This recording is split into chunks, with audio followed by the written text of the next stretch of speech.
So there's still people out there following the Kiki Chord stuff I've been doing. Today's deck list is a little different than the previous Bant Chord decks we've played. I'm trying Wall of Omens again, so basically we have 7 2-mana creatures that can trip. And I've got a couple copies of Scavenging Ooze here in the 2-drop slot as well. So basically I've cut Lotus Cobra, and we're just leaning on Noble Hierarch and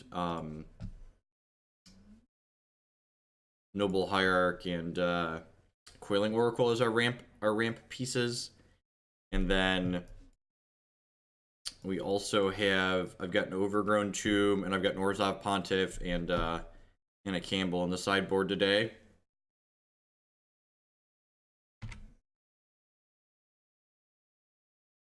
Okay, our choice of 2 drops. Forest could mean budget red green Tron, likely means red green Eldrazi. Likely means red green Eldrazi. Our hand is slow. It's good for us. I'm gonna play a Hallowed Fountain here. Grab a basic forest off this this Misty Rainforest. Opponent's deck is usually aggressive, so am I going to stream this evening? I am not. So my schedule moving forward is going to be Monday, Tuesday, Wednesday afternoon to the evening, and then Thursday, Friday mornings. How professional are we with Coiling Oracle? How professional are we with Coiling Oracle? Tilt. Where are our Wall of Roots? I thought we liked freely. I should have put one in, right? Just to comp it. They bolted my cantrip. God bless. God bless us, everyone.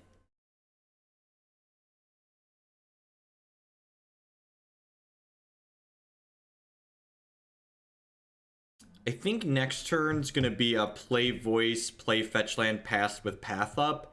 Because the way their hand is kind of slow, I feel like they're probably gonna be curving into some type of 4-drop. And if they curve into Thought-Knots here, I want to be able to path it the turn they play it.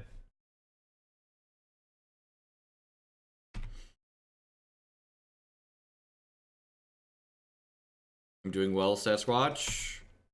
That's annoying, but not the end of the world. I get to fetch a Breeding Pool tapped here after taking 4. Their start's kind of anemic, which is nice. We get 2 shots to draw another land here, which feels good. They're missing a land drop, so I'm going to leave the voice back, I think. Yes. I guess I could attack with it. Ding, that's good. So we'll still play the Courser out here. Hopefully find a land on top. Okay, auto yield to that one. Light this up over here. This does block Bloodbraid Elf pretty well, but if they like have another land, they could have Bloodbraid plus Bolt to kill through this. But I guess if they're trading both of those for the Courser, I'm kind of happy with that exchange. Honestly, I wouldn't be surprised if they just attack with this again. The real question is, do I want this Coiling Oracle that's on top of my deck? I think I do. Because holding this fetch land has value as well. If they smasher us, we're gonna path to exile. We're gonna path to exile it. They have a Smusher that's gonna have to die. If they have a Thought-Knot Seer, that's gonna have to die.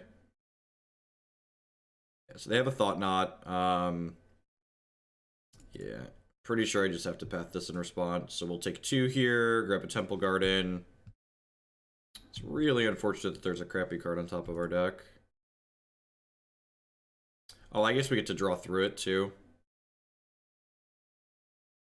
So we'll draw through this. Go on Brick and Sky. We're gonna take another hit from 4 from this Mana Reshaper. But again, like, we're definitely the control deck in this matchup, so we want to just like stall the board and like play to like stalling the board, because the longer this game goes, the more favored we are going to be in terms of winning.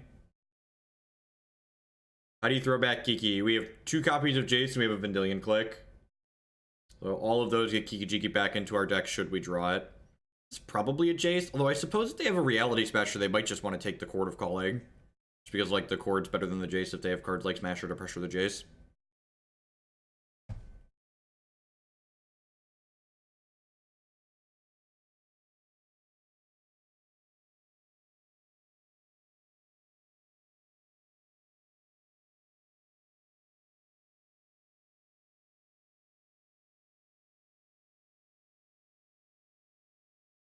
I guess there's a world where they could be thinking about taking the Scavenging Ooze, but that doesn't seem particularly good. Next turn, I can probably do this, this, plus this. Although I guess, you know, if like that's the world they're living in, like maybe they do want to take the Scavenging Ooze, because I'm just going to get to like flood the board pretty wide here. It definitely seems good for us. What am I courting for?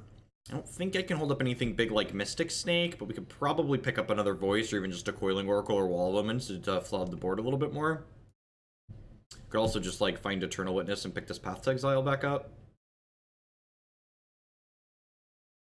Opponent either deep in the tank or, yeah, wow, they took the Scavenging Ooze. Okay, so taking the Scavenging Ooze indicates to me that they probably have some amount of haste threats in their hand, right? To leave us the Jace the Mind Sculptor.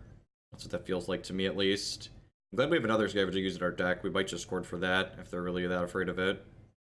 I guess the Scavenging Ooze is going to get large, and it allows us to stabilize the board, which is nice. Gives us some points of health back.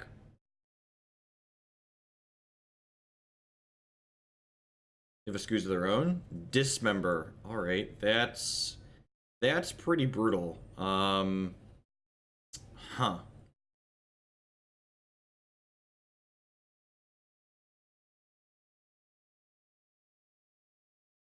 Now what do I want to do? If they have Reality Smasher, we get really punished for this line, but I think I just want to do this. Just try and stabilize the board a little bit. I guess, the 3-1 Eldrazi Obligator punishes us for this line too. But most of our lines are pretty bad to Eldrazi Obligator, with them having a Dismember to clean up the Courser of Kruphix there. I'm really glad we didn't try and run a double block at any point there. The Dismember would have just slaughtered us. Yep. Please just be Matter Reshaper. Please be Matter Reshaper. Oh, you know what? I probably should have cracked a fetch and played this Noble Hierarch out too, huh? There was really no reason not to do that. I'm probably just going to fetch a tapped land here. Yeah, I was just so busy talking about what I was doing, so the reason to have not played this out is because I just wasn't paying attention. Like, now I'm going to be behind a mana here. They're casting an Eldrazi spell and it costs more than 3. They have the Smasher. Alright. I love the slow tank into the play my best possible card. That's my favorite Magic Online feature. Oh, we're just dead. Or it was the slow tank into the basically have lethal. Okay. Good stuff. Good stuff.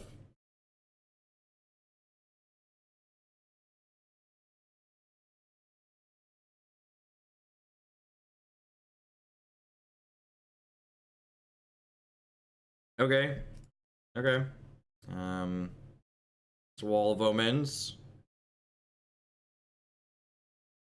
It's Restoration Angel. And I heard that one's no good. Why is there a Smasher in your deck, opponent?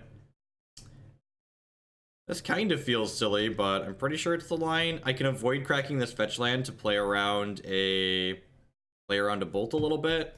We're not quite dead yet, but we are mostly dead. We are mostly dead. They have 5 cards in their hand. They have Matter Reshaper, Reality Smasher, and we know that at least 3 of the other ones, or 2 of the other 2 aren't lands because they missed a land drop last turn. I'm guessing Bloodbraid Elf? That would be much better for me than Smasher, I think. I guess they probably have like bolts and Eldrazi Obligators to kill me potentially, but that's just the Noble Hierarch. I have no idea. Genuinely don't know.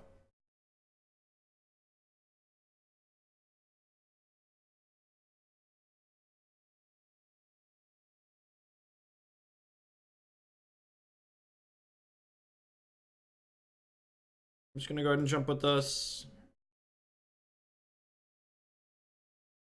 Because this 0-4 is valuable not only with the Restoration Angel, but also with the chance to block a oh, what's it called next turn? A Reality Smasher with Trample.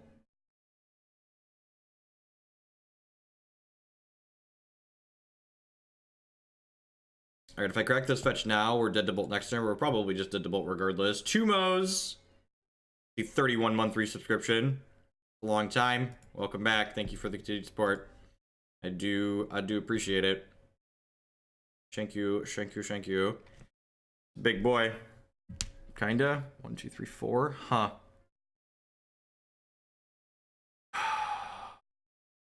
That's the line, right?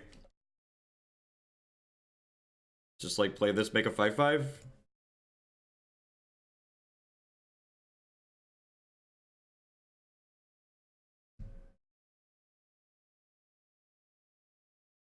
I think I'd rather eat the Courser, actually. Am I just using the Jace as a third unsummon? Am I just using the Jace as a third unsummon? I think I am. I think I am? Yeah, I think I am. Go. This Jace card's really powerful. Definitely busted.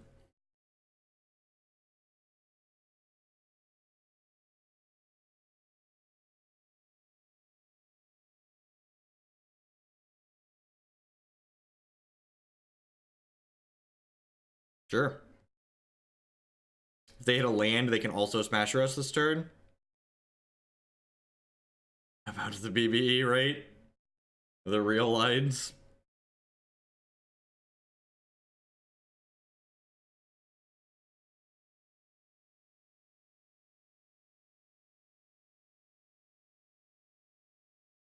Even another BBE. Another thought, not sure. I kind of feel like I'm stabilizing. I don't know, I guess maybe I'm not, because this Bloodbraid Elf is coming in. I'm gonna throw this away.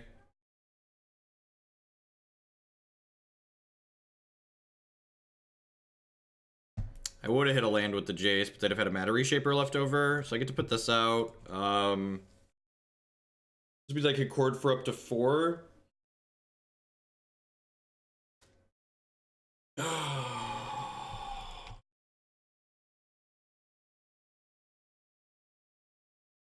And technically can chord for up to 5, but that's probably not something we're interested in doing. Getting Kiki doesn't do anything. In fact, getting Kiki leaves us dead. They have a Reality Smasher in their hand, so like getting Kiki-Jiki is pretty bad. They've kind of played this game in a way that makes me think they have a Lightning Bolt too, so that's probably really bad for us.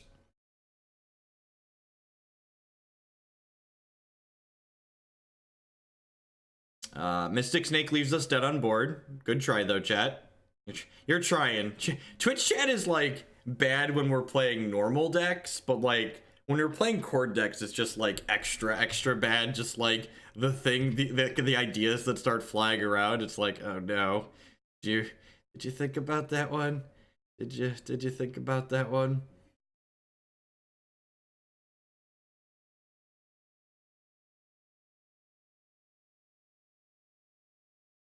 All right, so that's a 7/7. What is the best I could do against a 7/7? It's probably just a wall. Kiki, God, I was gonna start timing people out. Take 10-minute timeouts and read some cards. Just take a break, read some magic cards. I promise it's not that hard. So I think, oh, I could use Selfless Spirit to trade. That's really interesting. Huh. Yeah, I kind of like that, huh? Yeah, I think that's good. I like that idea a lot. Yeah, Selfless Spirit's a good line. I was gonna get a Wall of Omens and chump it and just gain some life here, but yeah, getting Selfless Spirit's much better.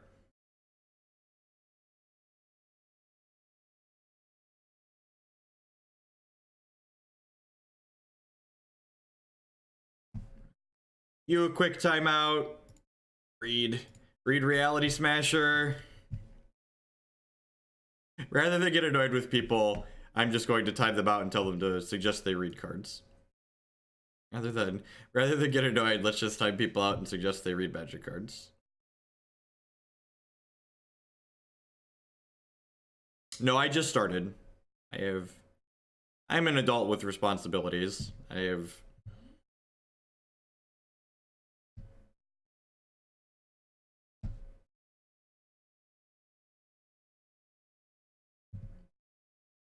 So this turn's gonna end up with us having a bigger Scavenging Ooze, their Smasher dying, and us having more health.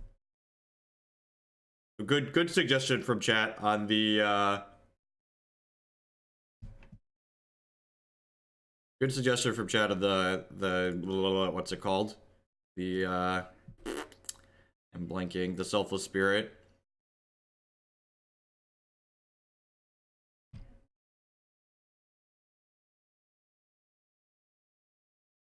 That's a good one. I'm just gonna path now because we could draw a card that's castable that we can't cast on their turn.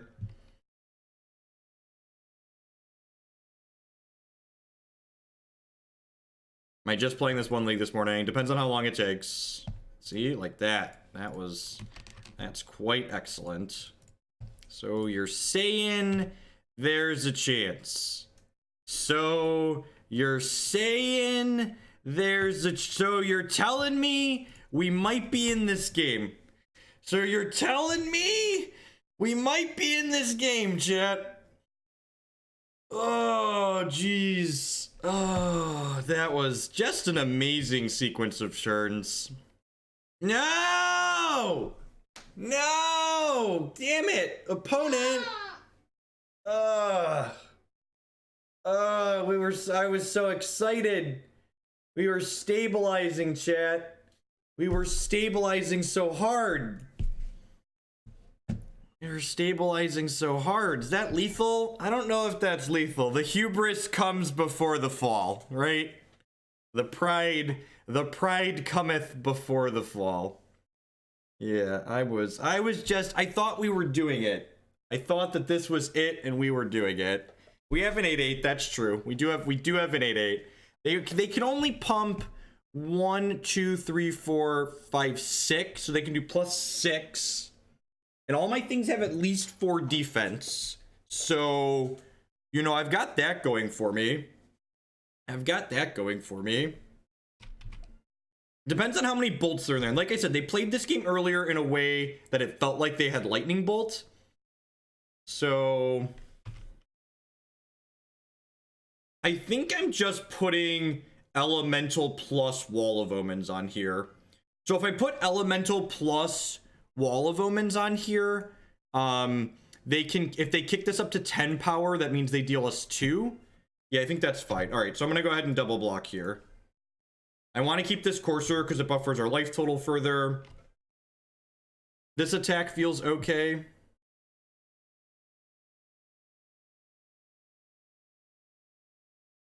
They ripped a Kessig Wolf Run, Dunlap. They ripped a Kessig Wolf Run. So this gives them a draw here, but our deck definitely has more action in it than theirs at this point, especially with the Courser of Kruphix filtering lands off the top of our deck. I'm like, this is going to put 2 more creatures into the graveyards, right? So like my Scavenging is just, oh, are they just trading here? They're just trading. Okay, so that's only putting 1 more creature in the bin. There's a Selfless Spirit. They drew a Bloodbraid Elf. Okay. Okay, they drew a Bloodbraid. This is the first game, first match. Yep. First game, first match. It's been a good one. That's why people ask me why I always play these decks if I say I don't think they're good. They just generate such genuinely good games of Magic. Like, win or lose this game, we had a ton of great decisions I got to make. We had a lot of back and forth.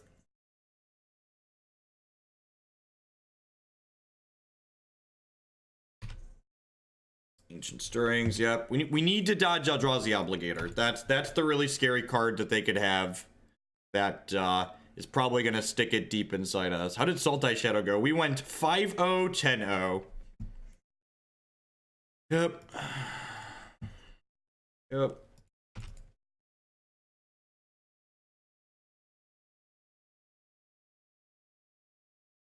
Please play the Obligator. The Thought-Nuts here. Endbringer. Well, now we're dead. Win or lose, now we're dead. That's an uncastable Kiki-Jiki. Fetch. That's a voice. Okay.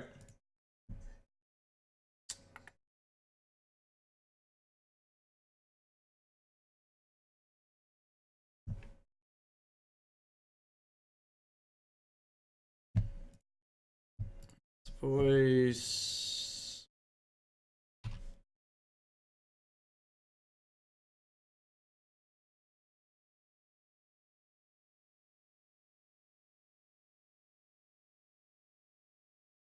This is what we could only classify as a series of unfortunate events.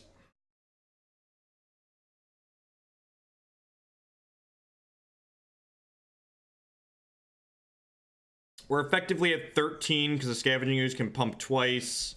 They have to pay 5 mana to play Eldrazi Obligator and steal something. And they only have 1, 2, 3, 4, 5, 6, 7, 8, 9. They have 10 mana altogether. There's 2 creatures in yards. There's a Matter Shaper on their side and a Selfless Spirit on our side.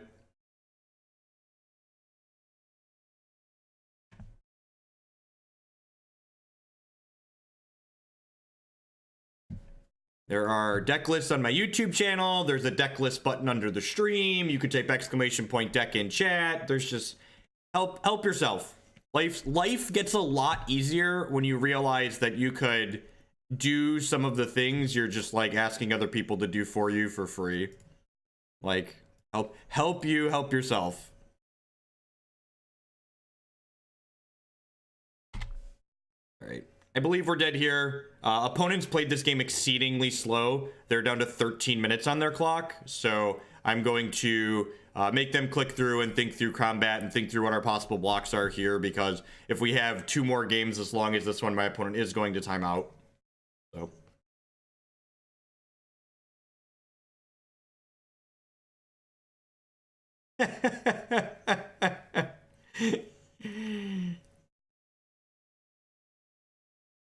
I always feel like when people ask questions like, if I can type this in Google and find the answers one of the first 2 hits, like, why did you ask? Can't you just like, the time it took you to do that, couldn't you just like look at the stream information or type !deck or like find the information yourself somewhere? I feel like we could have beaten this Obligator, or we could have beaten this Endbringer, but like we just can't beat both. No, we're back on Fiber. Now, I think Scavenging Ooze is great. I think Scavenging Ooze is really good. Am I not dead? Am I somehow not dead?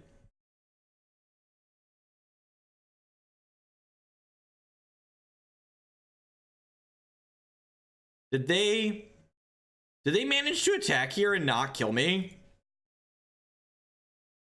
This is 3, 7, 12. Did they mess this up? Did I not concede and then did they punt the ball? I'm gonna count this again. So this doesn't have trample, right? Did they just A space and lose the game? This is 3, this is 7, this is 12, right? Just somebody double check that math. Oh, they can ping with Endbringer. Okay, thank you. That is correct. Then we're dead on the upkeep. Thank you. Endbringer's gonna untap. I did miss that. Thank you. That was the metric I missed. Okay, so let's reassess with that metric. So if I put this here, then I can put this here.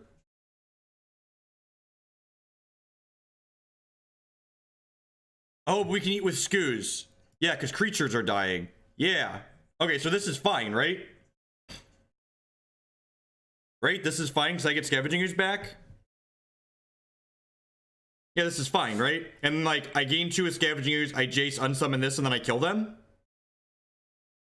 3, 7, 12?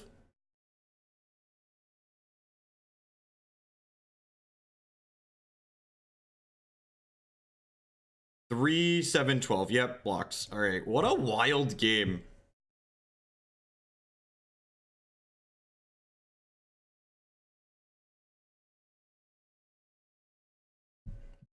I don't know where my opponent went during that turn, but God bless him. Because you are D-E-D dead. D-E-D. No, that takes mana. It requires mana for this to make something not attack. Requires mana to make something not attack. Remember when I said we were just gonna burn their clock and then they took the ball and like kicked it all the way towards us? God bless. Hey, Musimoto with the brand new Twitch Prime subscription. Thank you very much. I appreciate that. As always, subscriptions are the best way you can support what I do here. So welcome. Thank you. I think Mystic Snake's kind of bad here. Brecken Sky with the $45 donation. Thank you very much for that. That's very generous. I'm gonna refresh my thing here so I could read it. Congrats on Owl meme success. Put Restore Balance back in the queue, and the rest goes to the Owl stream. Keep producing great gem content. Thank you very much. I appreciate that. Will do. So that's 12. So that puts 33 towards the Owl Fund. Thank you. Thank you. 33 puts us to 42. Did you want this ball? Obviously the opponent didn't want it. And like, so like that's when people ask me like, how can Kiki Chord be bad if you did so well with it? Like that game was just like a perfect example of like why I can like understand that this deck isn't amazing but still do well with it, right? Because like people just get into big board states like that and kick the ball all the time. In fact, board states like that are why I top 8'd in multiple events with this deck during Eldrazi Winter, because a lot of Magic players get into big board states like we had that game, and they just lock up, and they stop making good decisions, and they can't do the combat math quickly, and they take board states that essentially are unlosable and just space smash face. You're like, all right, I think through my math, I count. It's like, all right, kill you on the backswing. And like that happens so often with this deck and decks like this when you're able to gum up the board. So what am I supposed to cut here though? I definitely want Thragdad. I definitely want a Scavenging Ooze. I definitely want these Blessed Alliances.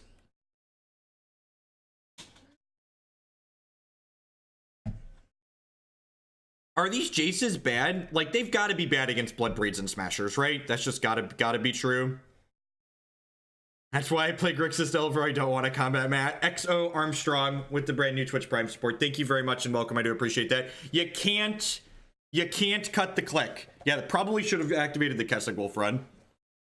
Probably should have activated the Kessig Wolf run. No, I want click because you need to be able to click Kiki out of your hand. Actually, do I need a combo in this matchup? Can I just win through honest means?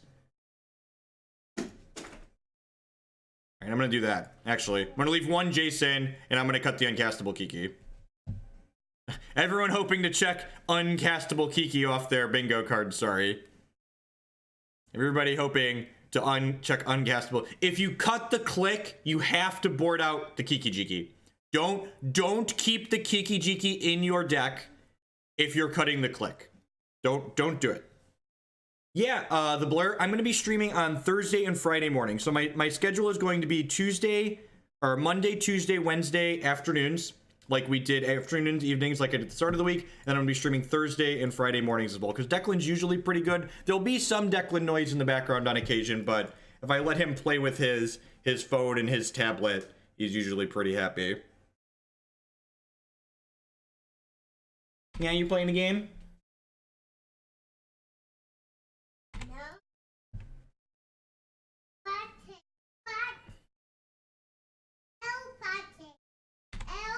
There's yellow bot toys. I believe in your yellow bot toys.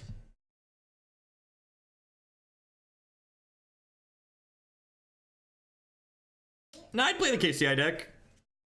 I think it's fine. It's probably not any worse than Jeskai Ascendancy. Ah, Noble Hierarch. Drawing a bunch of removal is pretty good here. Blessed Alliance lines up really well against Reality Smasher, right? Did they board in Blood Moon against me? Some of these decks had Blood Moons in their board for a little while, so fetching the basic forest kind of like throws a red flag up for me. I'm actually gonna go ahead and play this and then play this Windswept Heath out just in case they cascade into a Blood Moon next turn.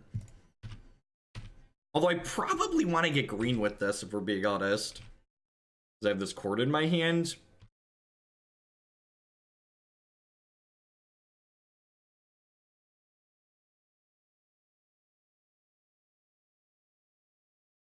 I have a Bloodbraid or a Thought Knot. Alright.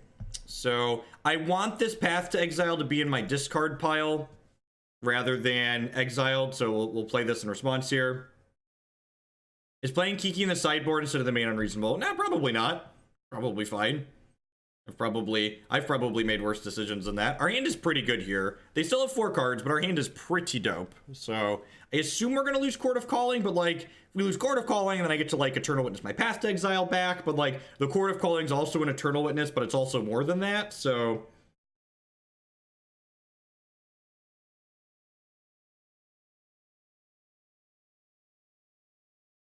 and like my opponent played that first game really slowly, so like they have 10 minutes to win 2 games here, and it took them 12 minutes to lose game 1. Yeah, I'm just gonna fetch a tapped land here. I think a lot of these decks have moved away from Blood Moon. I could potentially get punished for having done this, but it's fine. Do this, grab this Path to Exile back up. This Misty Rainforest. This does give them information about the card I drew for the turn. I'll play the Forest to conceal a little bit of information. It doesn't really matter. We're actually getting pretty close to firing up this Colonnade too, which is nice. Keep their pressure off the table, just give them the beatdowns. No, I think taking the Chord is right. The Chord's a more expensive witness, but it's also more flexible. I do what I can as Zentoth. Thanks for being here and thanks for the support. How much to get you to adopt me? I bought myself a paper uncastable goblin. What have you done to me? I do what I can, really. Berserker is Bloodbraid, right? Yeah. Scavenging Ooze of their own. That's rude. Alright, if they attack with this Bloodbraid, we're just gonna Blessed Alliance it, obviously. Just get our mana in while the getting is good. Adopted for free, it's a tax write-off. Oh, Twitch chat. They just need to play through these, right? Like, they know they're there, but they just need to beat through them, basically.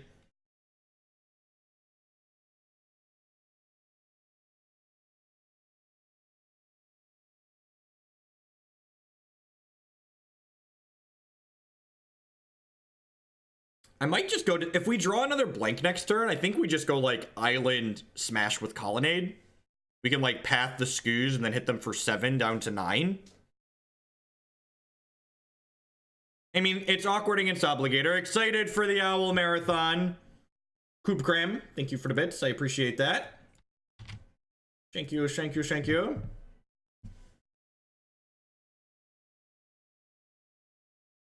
Thank you, thank you, thank you. Yep. So they have 3 cards left. I think we can just race here, right? Jets. That is, yep. All right.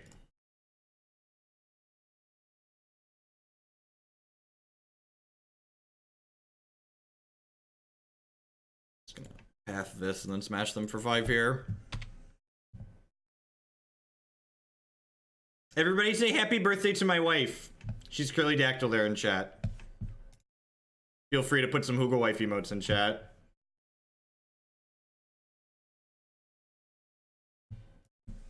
We have a Bolt here. Gundog with the $12 donation. Thank you very much. Go ahead and shove Matt and KCI in the queue. Will do. Thank you very much for the support. All right, they're down to 2 cards here, and we have another removal spell. So, like, they really need a Thought Knot Seer, right? They really need a Thought Knot Seer. This could be anything. Could be anything. Nidus Saint Draft with the $8 donation. Thank you very much. For the Hootland Owl memes, my OCD wants it to be nice and even. Will do. 860. All right, there's a TKS. So TKS takes our last spell, but like, can we race with the Celestial Colonnade? Then becomes the question. Witness is a good draw. Path's a good draw. Jace is a fine draw. You know, Resto is very good. We have this Coiling Oracle. A lot of good hits here.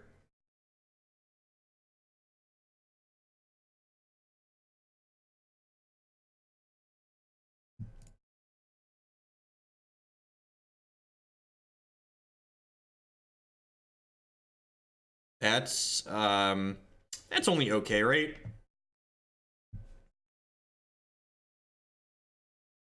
I can play this land, and then we can actually activate the Gavony Township here still, which is good. I would make an old joke, but I'm probably older than both of you. Christy's actually older than I am. I always make fun of her for that. She appreciates that. All right, got him. Sweet. Sweet first game.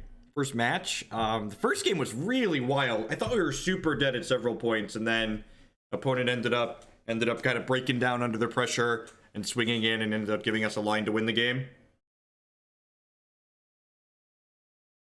Someone needs to donate $1 every time someone does that. I've not looked at that deck list. I looked at a lot of older Burning Wish Omnitel decks because Omnitel was one of the decks I was considering playing this weekend at the Open, but they're just not good enough. They're clunky and they're really bad against Grixis Delver, just like everything. Anything about Worship in the current metagame, I think it's kind of clunky and awkward. I'm not really a fan of it. I think a lot of the decks that you like want that Worship type effect against have enough ways to play through it or play around it that it's not worth having.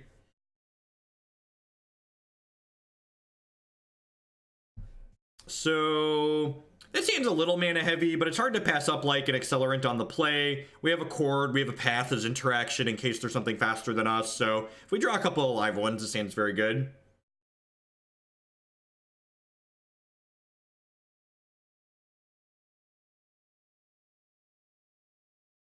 Probably not. I don't know. I don't say yes or no until I see a deck list. I always tell people, send me deck lists. It only takes me a couple seconds to click through, so feel free to whisper me a deck list on Twitch or DM it to me on Twitter. Or if you're already a subscriber, you can message me on Discord as well.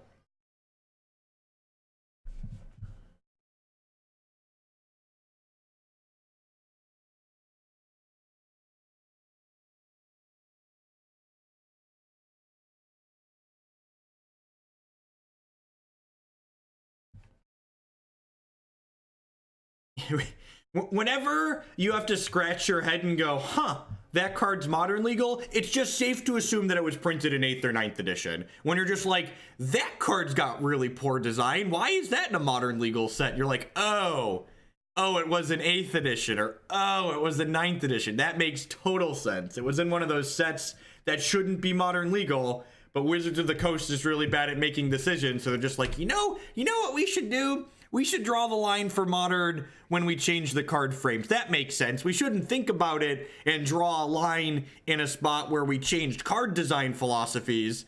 We should just draw an arbitrary line in the sand. Arbitrary lines are great, right? It's great. It's good for everyone.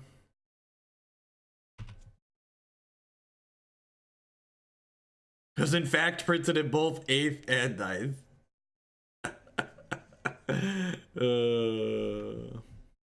Our plan of drawing spells is not padding out so far. It's unfortunate, but it's the world we live in. We'll see. We'll see. We have a couple more hits here.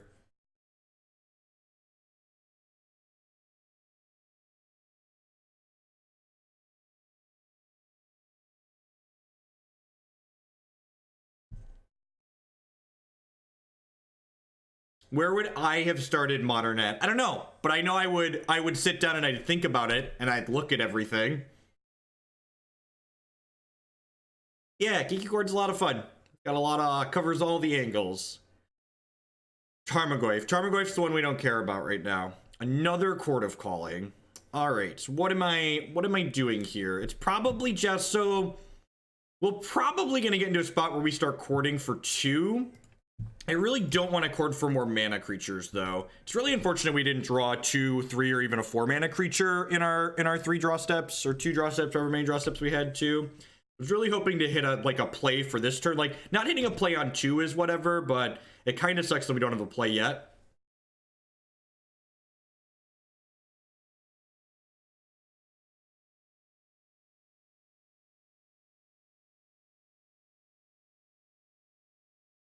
Liliana almost certainly. Last Hope. That's gross. Am I pathing my Noble Hierarch? Yeah, I think I am. If I don't path my Noble Hierarch here, I'm just never going to get out from under this Liliana. They're just going to get to kill everything I play for the rest of the game effectively. So I think I definitely just need to do that.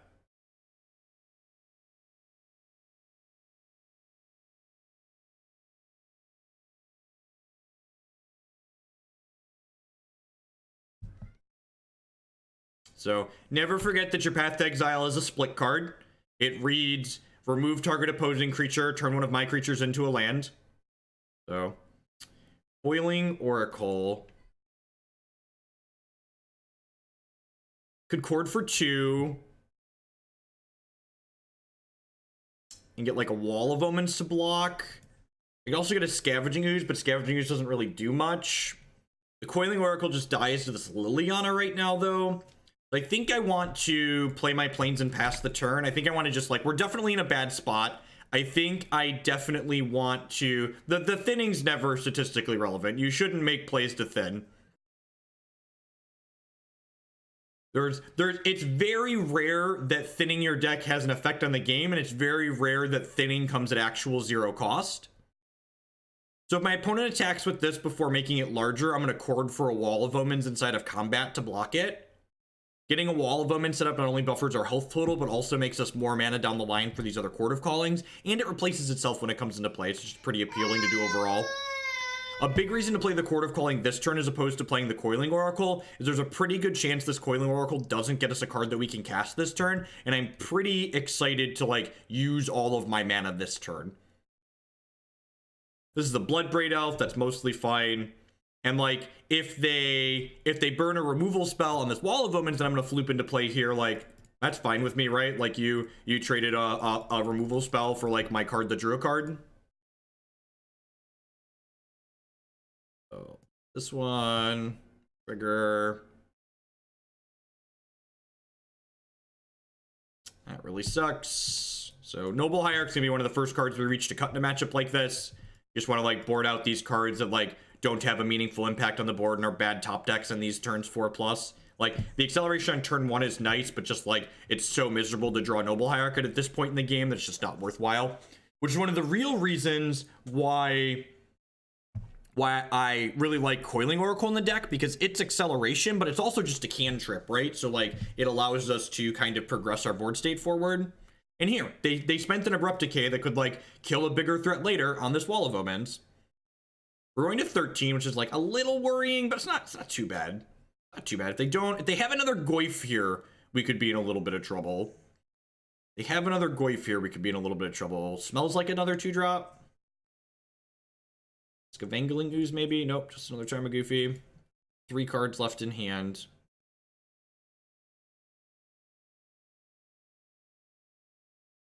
Casting your Kiki-Jiki for mana. What kind of fantasy world are you living in? Who pays mana to put Kiki-Jiki into play? Don't be silly. Don't be silly. Good hit. Put that one out. This one out. Get to put this one out. Pass the turn. They get to kill one of these two for free with this one. So still 2 turns from alting. Goes up, goes up. 3 turns from alting. We'll fetch a breeding pool here with this, so we can technically put Jace the Mind Sculptor. Details.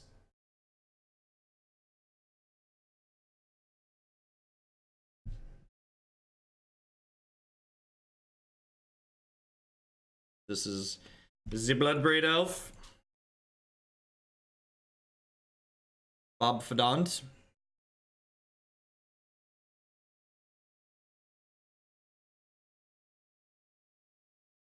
You talk about the merits of choosing white or red for your third colors. Well, red really doesn't give you a whole lot, which is why I'm not playing red. Like, if you look at the Naya Kiki decks, historically speaking, they don't have that many red cards, because the red cards just, like, genuinely aren't good.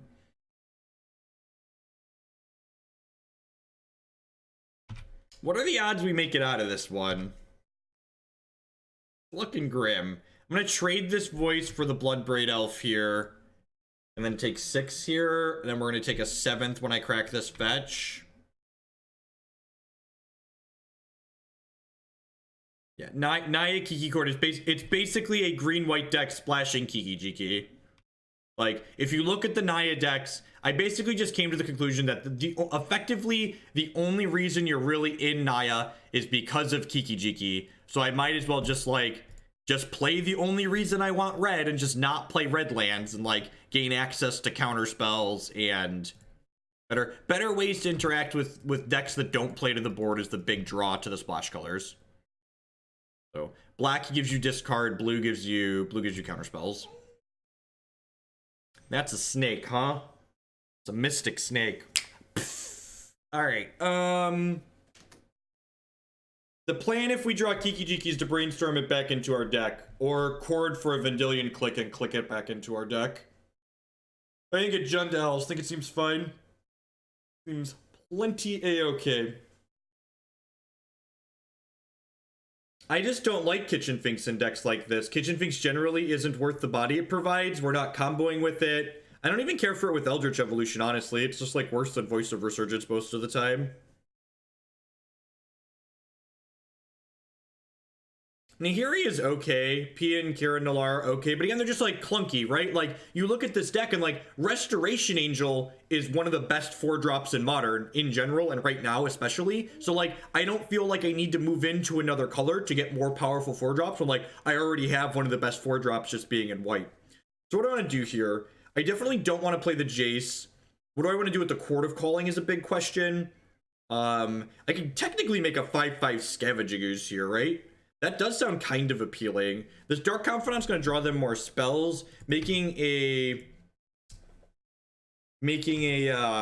Scavenging Ooze really bad against a piece of removal.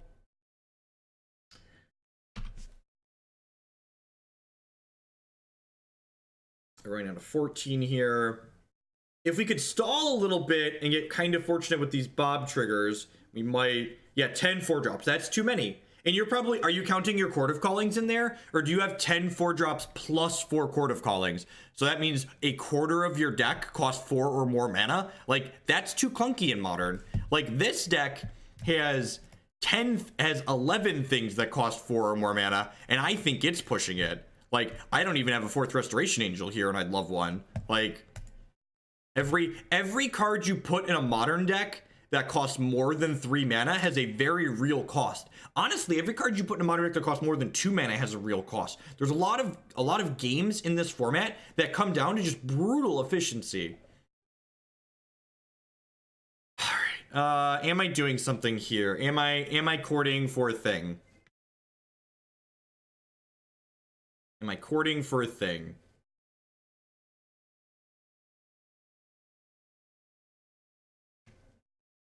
We do have a Kambal in the sideboard today. It's the first time I've played a Kambal in the sideboard. I'm just gonna try and get a Restoration Angel here. Yeah, I think Resto, blink the thing, it seems fine.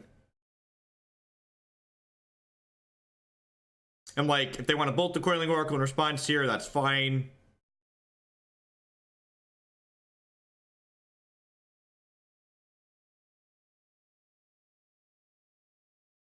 Four, 5, 6, 7, 8, 9, 10. Yeah. So like your deck is super clunky. Your deck is super clunky. Like an archetype that's already full of clunk, and like you clunked it up even more, which is fine. Like, you know, if you enjoy playing those cards, Modern and Magic are about playing cards you enjoy. But I'm just like, you know, talking about like making an argument for why I feel like I don't need those red cards, or I don't feel like I have a strong desire to play those red cards. You just play a bunch of removal and kill us here. Maelstrom Pulse. Yep, dead. Game opponent. Close game. A lot of back and forth. And again, post-board, we're going to cut some of these clunkers out of our deck. These Noble Hierarchs are not a good time, etc. The first thing we reach for to cut always is going to be these crappy mana creatures. Thragtusk is good here. Jace is good. Forge-Tender and Blessed Alliance are reasonable. Just more removal spells. I don't think I really want to cut anything else. I think I'm okay with a Freaky Kiki in this matchup. We do have to chord for it. It's a little clunky to draw, but I think he's reasonable. My extra Scavenging Ooze didn't get in yet. Huh, maybe I don't have room for Freaky Kiki. Maybe it's just these two out. I could see that. I think we should have blocked Bob there so we could take something out with us with the real angle. I mean, I'm playing 8 ramp creatures as well. I get it, like, but you don't always have mana creatures. Sometimes you're like, I understand what your deck's doing. I'm just telling you that like it's going to be clunky and far clunkier than the average Modern deck. Is just a statement of fact. Like, I don't care what other cards you're playing.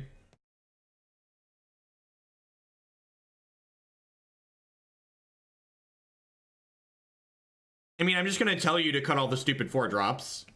Just cut all of the 4-drops except for Restoration Angel and Pia and Kira Nalar. That's my suggestion without even looking at it. Just the rest of it's too clunky.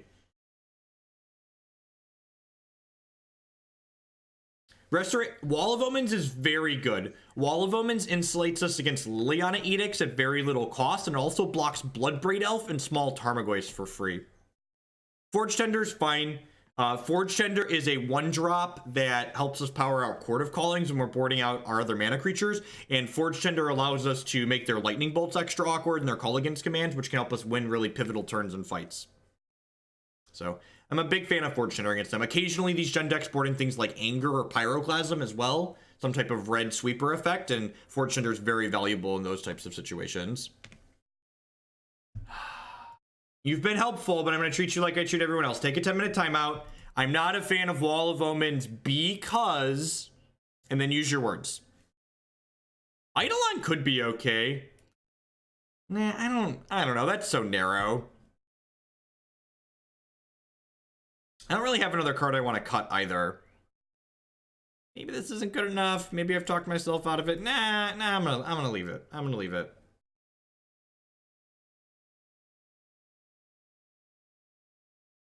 No, Scavenging Ooze is very good in these matchups. Scavenging Ooze makes their Tarmogoyfs manageable, and Scavenging Ooze is a large must-answer threat for our opponent. One of the reasons there's a 3rd Scavenging Ooze in my sideboard is for matches like Green-Black X and Grixis and Control decks. These decks are designed to kill all of our creatures.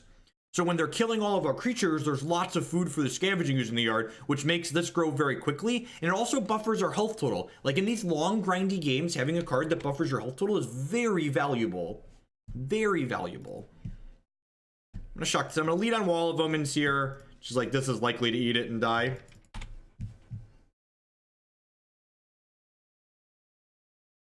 Wall of Omens, again, it insulates against things like Liliana. It provides a good blocker against aggressive decks. It just lines up very well against Bloodbraid Elf. Like, this effectively makes Bloodbraid Elf a non-card because, like, we just get to not care about the 3/2 body, or it makes them spend a removal spell on our 0/4 that cantripped, so their good card can actually be a good card. It's really unfortunate that we don't have an answer to Dark Confidant here. Dark Confidant is one of their best ways to allow them to grind through kind of our incremental card advantage. Like, drawing 2 cards every single turn is a good way to beat incremental card advantage, believe it or not. Someone asked about Wall of Roots. Wall of Roots is just a clunky magic card that it's a mana creature, right? It doesn't replace itself, it just accelerates you. And I think I'd rather have something like Coiling Oracle because it replaces itself with a new card while also occasionally accelerating us. It also has better synergy with Restoration Angel. If my stance on cards like Wall of Roots in these Kiki core decks as I've played it more is that Wall of Roots is the type of card that allows you to be linear faster, but if your goal is to be linear faster, you just shouldn't play this deck. This is just not the deck you should be playing if your goal is to linear people. If your goal is to linear people out, you should play something else. This is just not the deck that's aiming to linear people. Do I just Jace unsummon their Bob here since they missed a land drop? That's just like 10 out of 10 the line, right? Just like Jace, pick it up. And then like if they want to bolt the Jace or dreadbore the Jace or whatever, they have to not play the Bob back out unless they draw a land. Maybe I was supposed to attack there. I can see that going either way.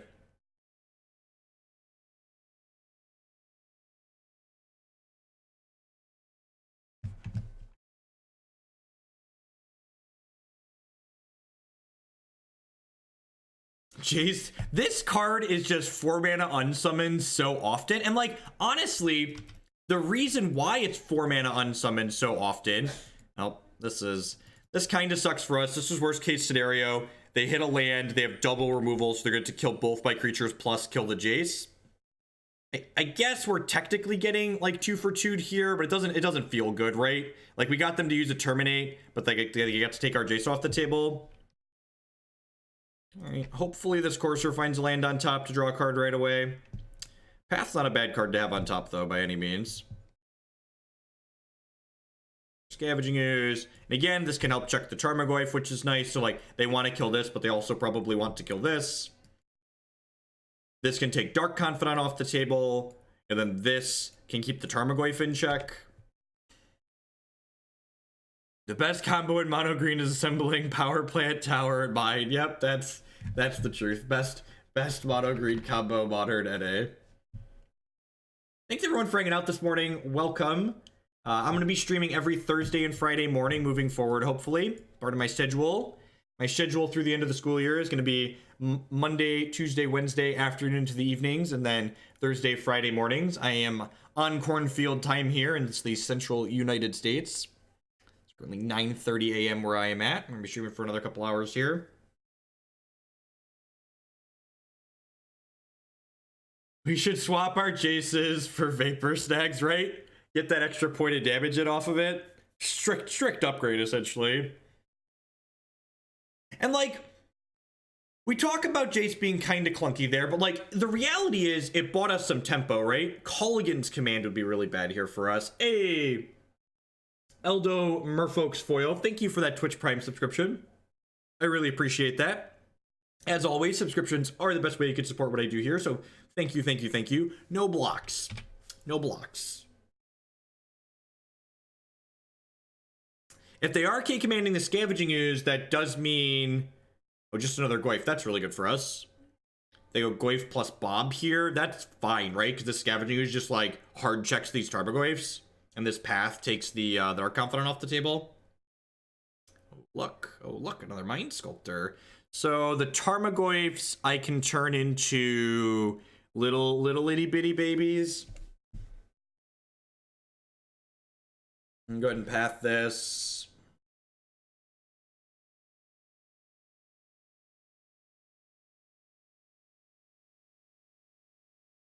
You should just assume that I'm never going to be able... If it's going to make you feel bad when you sub and I can't read your username, you're just going to feel bad constantly and you shouldn't sub. I'm going to be honest. We read most usernames wrong here.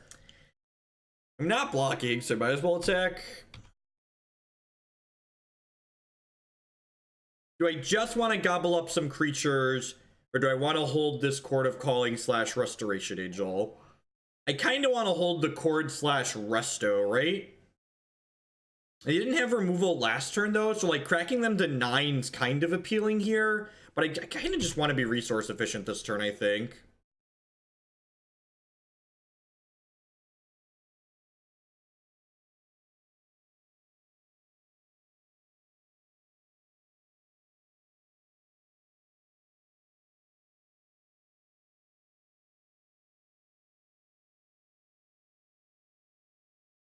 They read my name as Sergeant Armpit. See, Stampit's easy. Some of these are really easy. Especially when people, like, capitalize the different parts. Like, the Full Flame Alchemist. Like, all the words are capitalized. We're obviously here for the banning skills. We do have best banning APM Magic Streamer NA.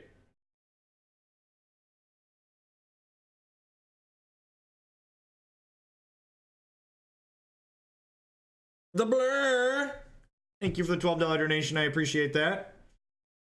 Donating to add to the 4x surgical beam that Justin requested. Also, thanks for the feedback on my Dredgevine deck. Swapped the Ghost Quarter for Mountain and Swamp and went to 4 Neonates. Awesome. Yeah, I really like just going ham on the basics in that deck. That sounds like a good change. Liliana's really kind of annoying for us here. Is it that annoying for us? What if we just go get a pooper? Yeah, let's just chord for a pooper, right? Am I getting voice or am I getting... Do I get voice or do I get a cantrip creature here? What do we think? Is this a Coiling Oracle or a Voice of Resurgence? I think it's a Voice of Resurgence so we can just get aggressive, right? Because, like, the Scavenging Ooze are going to make these not relevant. I think it's just voice, right? Another Scoos on top. Deal. This is my voice. My voice leaves a friend behind.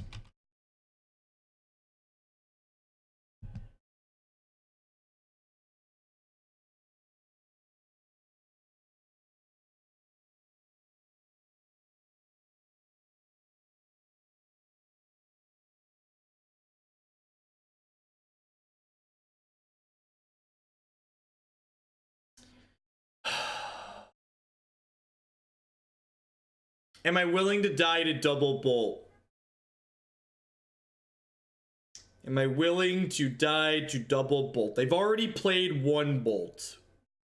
I feel like it's no blocks. So I think blocking here is a play to lose line. Yeah, it's a play to lose more slowly line. Yeah, if they just double bolt me, I think I'm okay with that.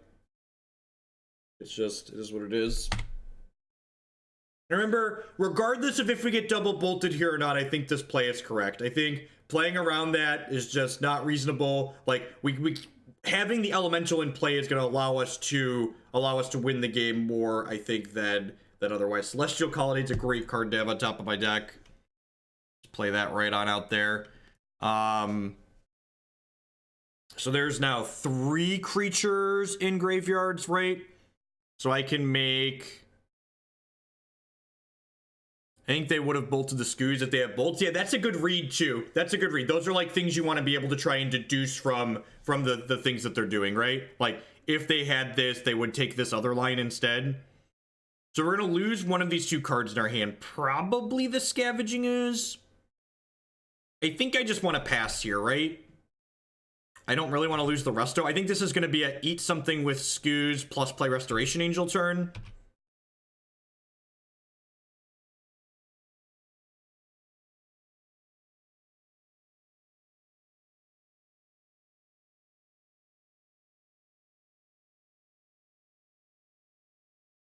So if we eat the Jace the Mind Sculptor in my graveyard, the Tarmogoyfs are going to be 3/4s, and then this Restoration Angel is going to push the Elemental up to a 4/4, and then I have 3 things with 4 toughness. So if they don't have a sorcery to add to the graveyards here or a Planeswalker, we can actually just block all of the Tarmogoyfs and not take any damage or lose any creatures this turn, which is kind of great.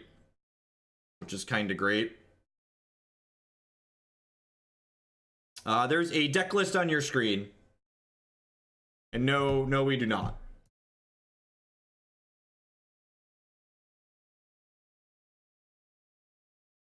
They can, yes. We need to dodge sorcery and we need to dodge Planeswalker.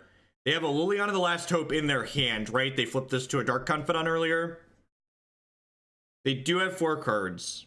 They do have 4. We might have to line up some chump blocks here. Also keep in mind though, like my Scavenging Ooze can get up to a 5/5 here. So like depending on like what their lines are pre-combat and how they make these Tarmogoyfs, we could just like get this to a 5/5 going to 8 and like chump plus eat 1. When do we get to see the owl costume? As soon as it gets here, I'll tweet a picture. As soon as we get here, we eat a picture. Yep, so there's the bin, the Planeswalker, so I can't shrink these down and play a Restoration Angel. You can type ! deck if you're on mobile and you'll get a hyperlink in chat.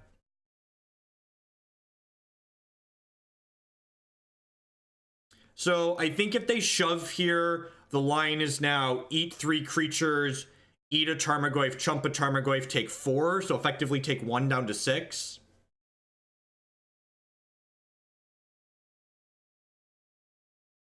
Oh, if you just want to know what it looks like, there's a link here. You just want to see what I ordered.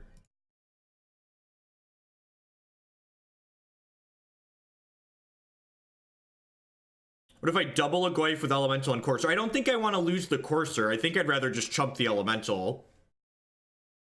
I don't think I want to lose the Courser. The Courser is valuable, especially knowing I have this fetch land on top of my deck, and like it buffers my health total. If they attack with everything, the Courser can potentially pressure the Liliana on the backswing. I think the Courser is more valuable alive than dead.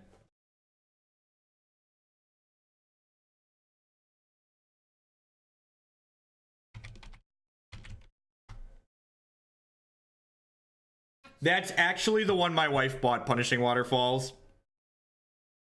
So we bought owl costumes for the whole family. My wife actually picked that one out for herself.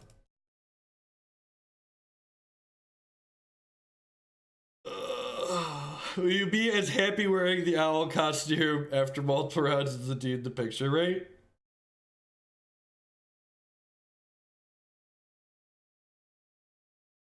We ordered 4 owl costumes the other night.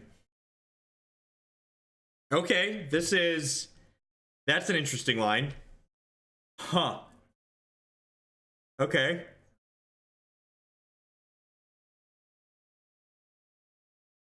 Huh.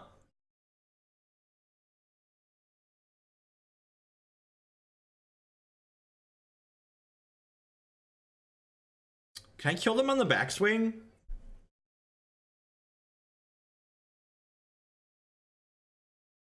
If I go block, block, block, resto, blink the Scooze, make the Scooze a 3/3, then this will be 3, 6, 10, 11. Right? They're dead on the backswing, right? They haven't played a land yet this turn, so they could have land bolt to mess this up. But right, that's lethal. I go block here, block here, block here. Play Resto to blink this so it survives combat. I eat something with the Scavenging Ooze at end of turn using the 1 mana that's left over, so that's 6. And then I have 5 mana to activate this, so that's 10. And then I have a fetch land here to get me to 11. The Tarmogoyfs are 4/5s. The Tarmogoyfs are 4/5s. Yeah, I believe that's lethal. I believe I just have lethal on the backswing. And they haven't had bolt yet, right? Yeah, they plus the Liliana already. They plus the Liliana already.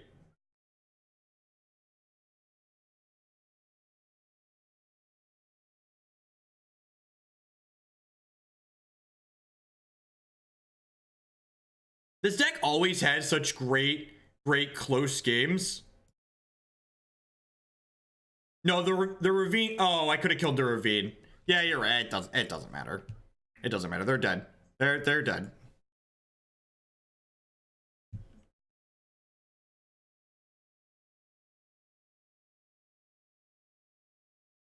I counted twice. They should be dead.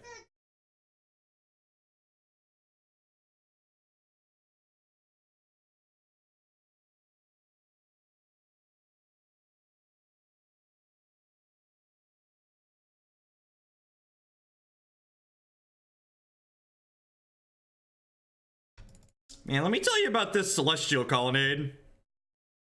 Let me tell you about this Celestial Colonnade.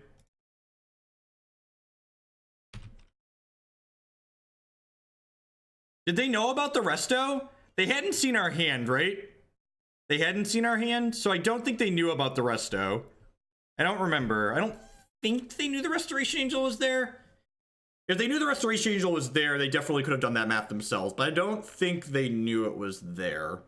Yeah, I'm definitely not playing around Slaughter Pact there. That's definitely not something I'm interested in doing. This is probably going to be the only league we play this morning. We're an hour and 10 minutes in, and we're only going into game 3 of match 2. Well, they had to tick the Liliana up to put another Planeswalker in the discard pile, so that way my Scavenging Ooze couldn't make their Tarmogoyfs worse. So their Tarmogoyf attack was awful if they didn't put another Planeswalker in the graveyard. Yeah, BBE Pact is also, that's really bad, yeah. It's like exceedingly bad.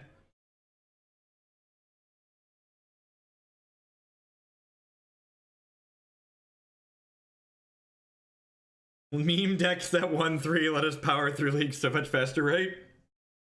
Right?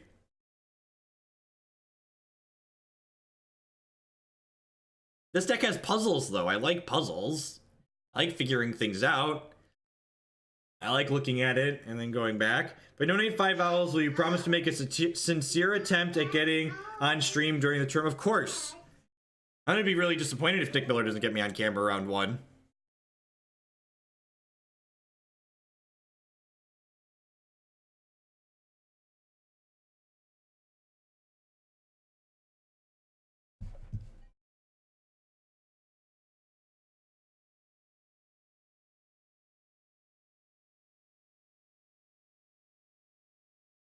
The Kiki is in our main deck. We've boarded it out against Jund Control, so it is currently in the sideboard. I'm going to keep this hand. If it hits a fetch land, Eternal Witness can rebuy it and then get us to these, but Wall of Omens is pretty good in this matchup. Let's just get another card in the draw. Yay, professionalism. This doesn't let us cast Eternal Witness, but it does work towards our 4 drops. Hey, hates control. Thank you for the tier 1 sub. I appreciate that. As always, subscriptions are the best way you can support what I do here. So thank you, thank you, thank you. Unchecked Bob feels really bad as always. We were able to beat a Bob triggering once last game, so if they get a couple of triggers though, it's definitely very difficult to beat. Botanical Sanctum.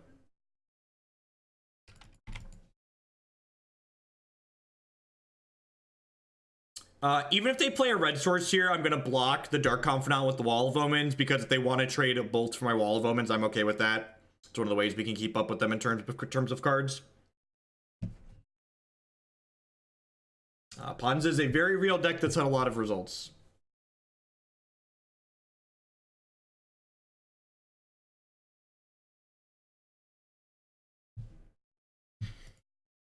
I used to be a big name on the tour, Nick. Now I take money from strangers on the internet to dress like animals.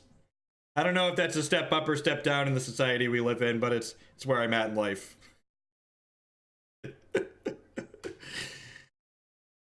Moving on up.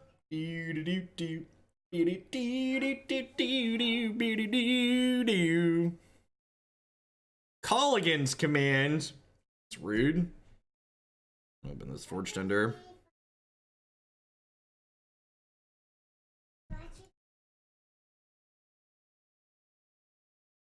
Redraw my card that draws a card. I never said Ponza was a meme. I said it. Well, I don't think it's a very good deck. That being said, it's a deck that's put up a bunch of results that a lot of people like playing. Never look. As someone who spent a good deal of time on Twitch chat, never underestimate people's desire to play terrible decks just because they blow up lands. Blowing up people's lands is something people enjoy more than life itself.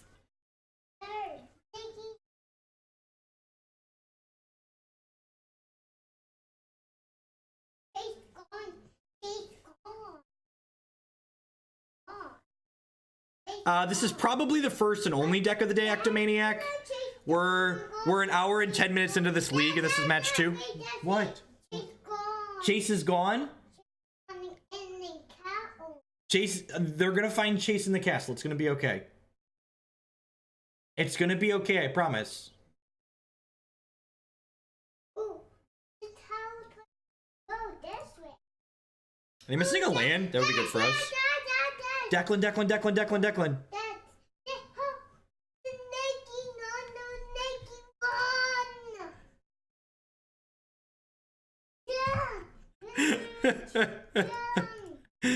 Oh, Declan.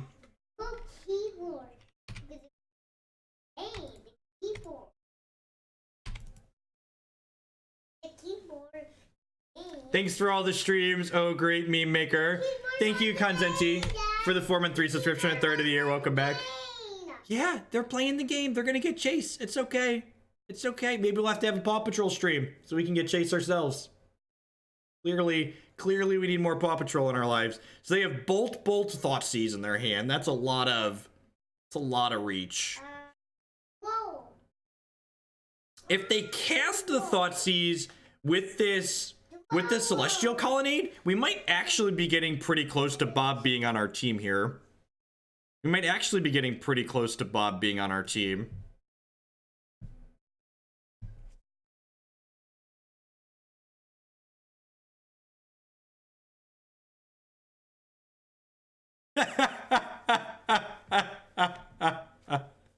Oh, Burgle. Why are we watching this when you could be watching Paw Patrol? These are the questions you have to ask yourselves. Viewers at home, are you aware that you could be watching Paw Patrol right now? I feel like if you are not aware, you need to reevaluate where you get your information from. Meme Master. I thought it was Meme Maker maybe, but Meme Master makes sense too.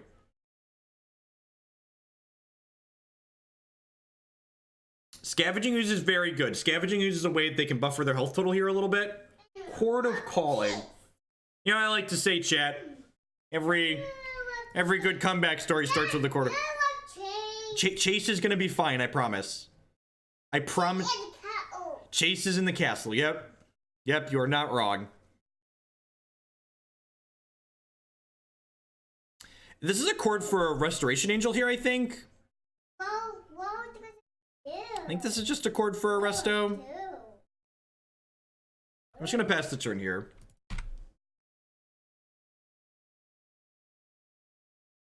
You don't know, you don't understand, Hogland. Jace is never coming back.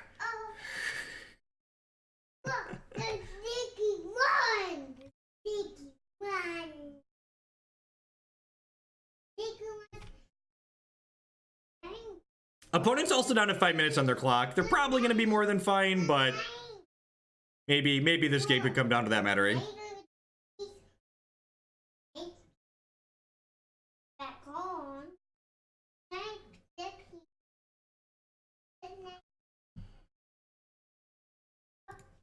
Take a time out for saying stupid Twitch chat things. I think I'm just spinning a Jace here. I'm just spinning a Jace. No, they have Thoughtseize in their deck. They have a Thoughtseize in their hand, actually.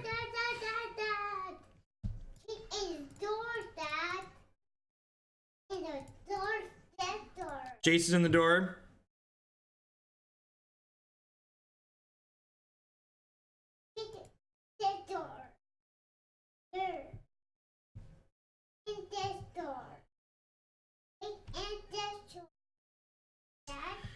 So significantly worse than Scavenging Ooze in play, obviously. Dad! Yes. Jace is in the door. Okay, I believe you. I believe you. You're very smart. You're very, very smart. Jace is gonna go through the door. Why would you discard Jace? Didn't you know that card was banned? Jace is in the castle. Yep.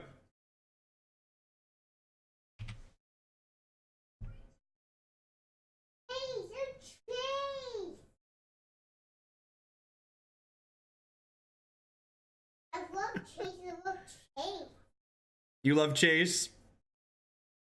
Overgrown Tomb's actually a pretty good draw, right? So they have 2 bolts in their hand, is something we're aware of. The door. Stop being a sheep, Declan, you know?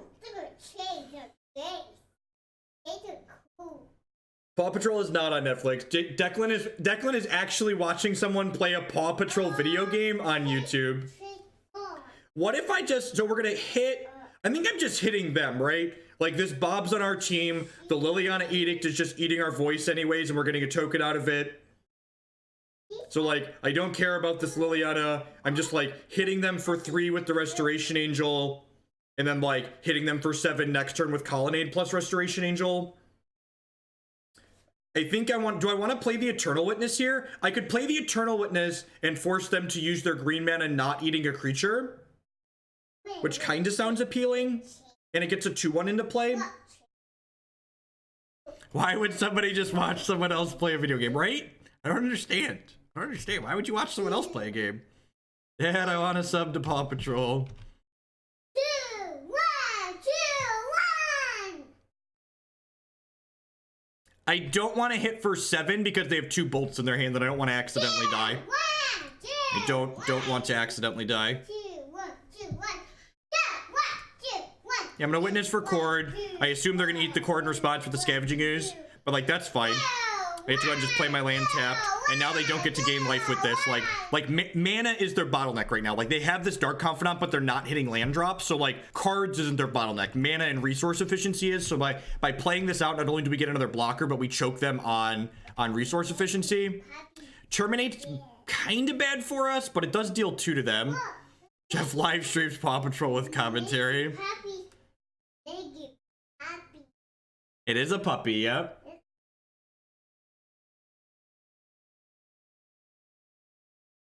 This is gonna be a close game. If they didn't draw a red source here, most of the red sources deal damage to them actually, right? So we know they have Bolt, Terminate in their 3 cards. They could make us discard with Liliana, but then I just gain 4. It's a naked puppy? Naked puppy. A naked puppy. Can I wipe your face? Look, a naked puppy. A naked puppy.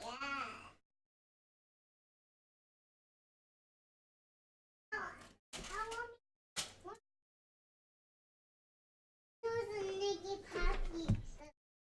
Puppy. All right. We'll go to 15. Naked puppy. Naked puppy. How are you always so lively? Lots of practice. Look, Dad, naked puppy. Naked puppy sounds like it's against the TOS, right? Naked puppy. Yes, Dad. Naked puppy. Look, naked puppy. You just sleeved up Paw Patrol. I chose games and I chose my upper tail. So I need to chump one of these, right? If I don't chump here, they could have untapped red source double bolt. I know they have double bolt, so I need to chump here.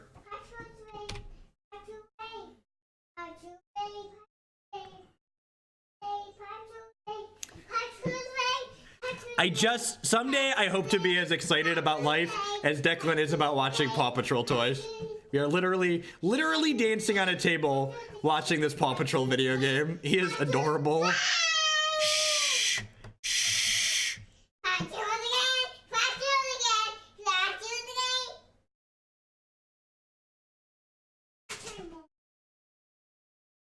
So we really.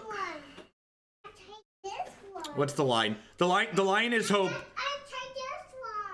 The line is hope Bob kills them, right? The line is hope Bob kills them. The line is hope Bob kills them, I think. I mean, he is adorable, but he's also loud. Like, both of these things get to be true.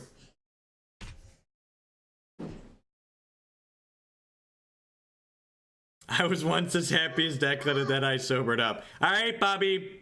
Whose team are you on? Robert. I guess they get to gain... They get to gain 2 here, right? They get to gain 2.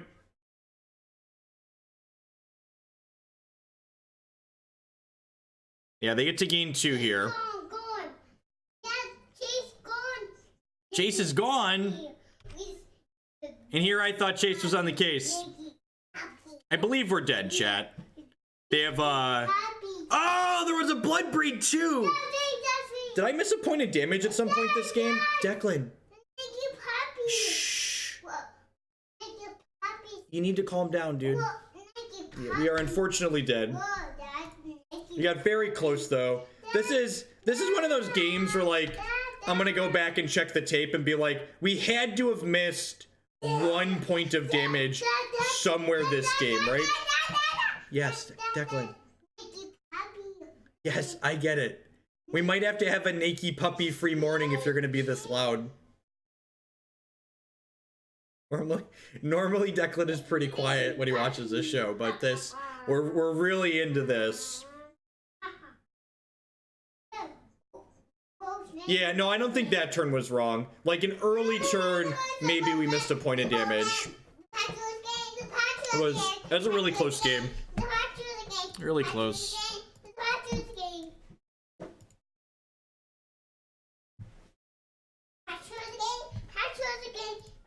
Yeah, we're 1-1. Hour and a half into the league, 1-1. Hey, Bob, how do you know my fans aren't disengaged? Now we're dancing on the floor. Dance, Decolution.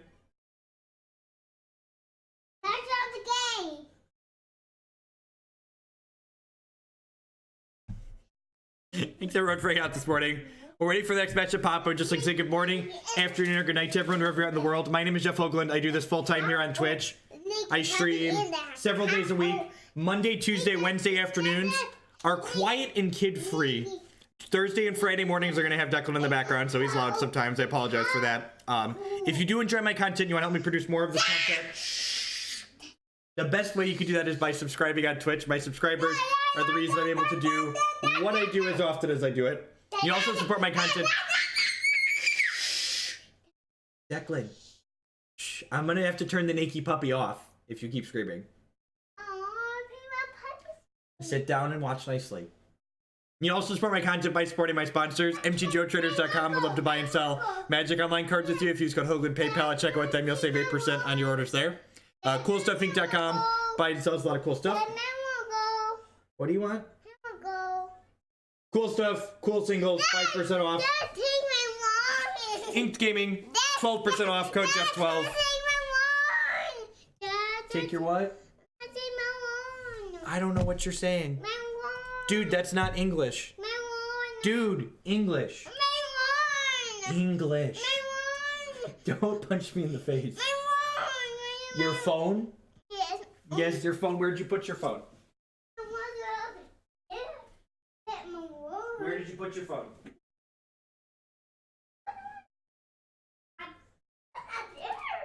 No, it's not upstairs. Where did you put it? You had it right here. You used it to put Paw Patrol on. Did you lose your phone? Find it. It's down here somewhere. Sans great. Keep. My wand.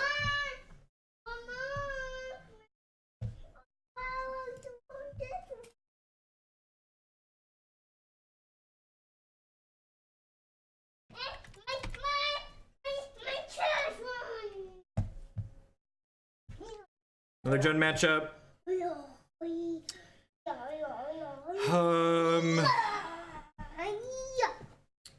This needs to be Hallowed Fountain.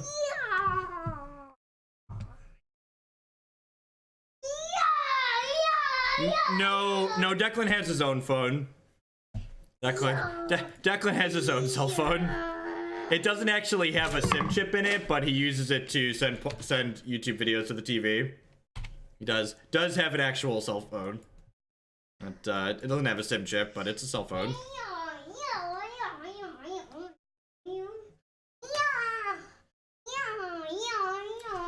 Yeah, the area microphones just pick up a lot of noise. Even when you have them set to the correct directional state, they still pick up everything from all around for the most part.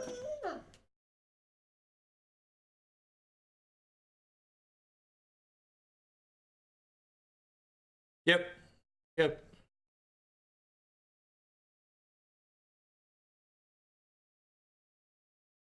Yeah, this is a new match, Burgle. This is a new match. Naked puppy.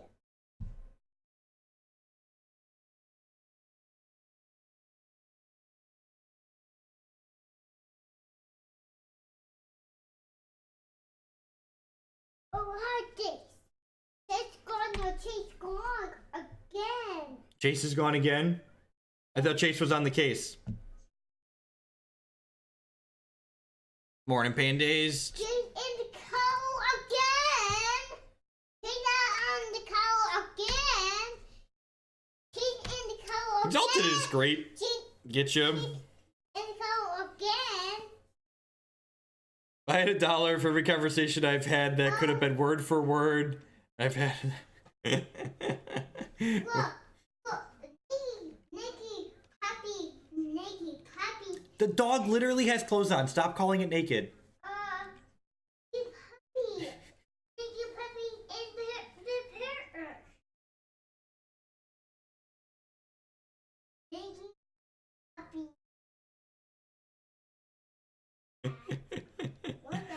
Oh, Declan. Happy naked. We're in a pretty good spot here. Even if they have a discard spell, we've got a pretty good selection of spells. We'll probably get to double spell next turn. Naked puppy. Naked puppy. Naked puppy. Puppy. Naked puppy. Naked puppy. Interesting. That's the creature of all things you wanted to kill.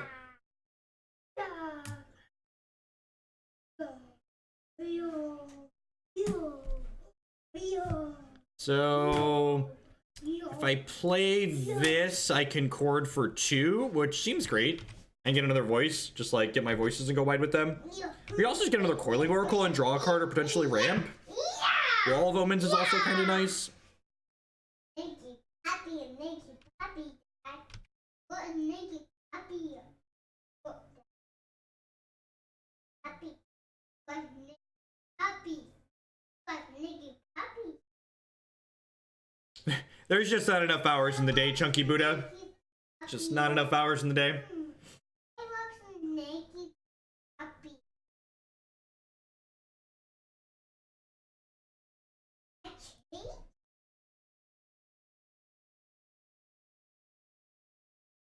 I think Bloodbraid Elf is the more powerful card in the context of the modern format. Whoa, really? We took Seriously? Deal? All right, I'm gonna double block the Scavenging Ooze. Come at me, bro.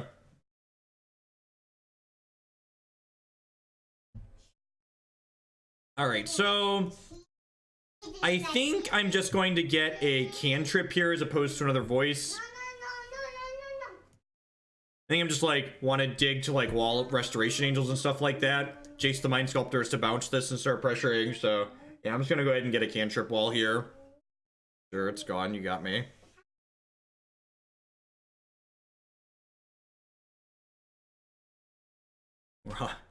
We're already tutoring in math. Let's go wall, Noble Hierarch, land, and then I can still chord for a resto here, right? Because remember, this is mana neutral when you play it towards chording. So I have 1 and then 6, so I can get a Restoration Angel here and draw another card.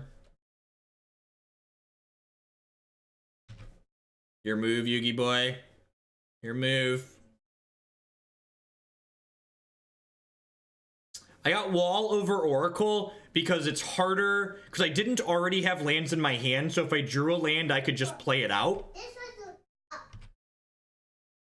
And wall, so like, I know I'm setting up to chord for a Restoration Angel, so getting Wall of Omens makes it harder for my opponent to like kill the thing I'm targeting for value with my blink effect.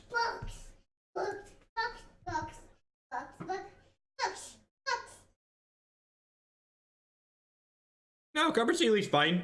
Again, like, there's just so many decks in Modern, right? Like, is the deck you stopped playing bad? No, I just stopped playing it because I got bored and I worked with other things. Like, there's so many things in this format that are just, like, reasonable and close. Whoa, so we're not getting terminated? That's really good for us. And they burned a Fatal Push on a Noble Hierarch of all things. Deal. So, resto is besto. Blink the wall. If we find another chord, we could Kiki them.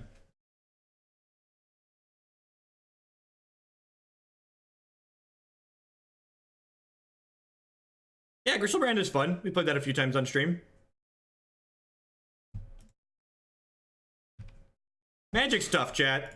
Magic's a hard game. Magic's a hard game.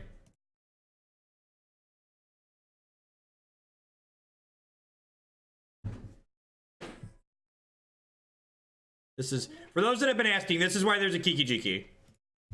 Boop. Kiki-Jiki plus Restoration Angel is infinite. Kill you. That being said, get out of here. So long, Goblin, my old friend. I hope to never draw you again. Let's try Eidolon. Let's see how it feels. Let's see how this feels. I haven't boarded this card in here before. Let's see how it goes. We got 4 chords, 4 restos, a Mystic Snake, like uncastable Kiki on your bingo cards. Nah, we didn't draw it. That doesn't count, right?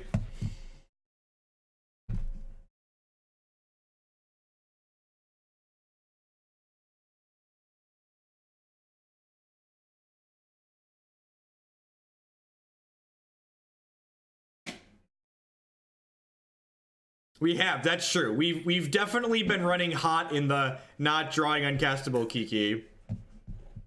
Slime's just expensive. Remember, a lot of the games we lose in this matchup come down to our hands being too clunky, and like boarding in more 5 mana cards plays into our hands being clunky rather than the inverse. I think this is a mulligan.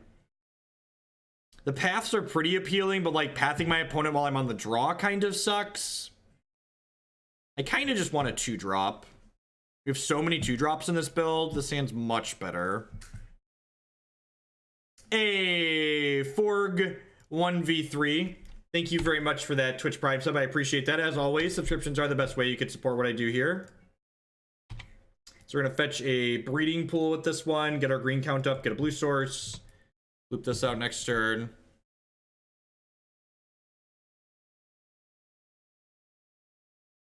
What is your deal with donation decks? There's the deal. Learn all about how the sellout works here.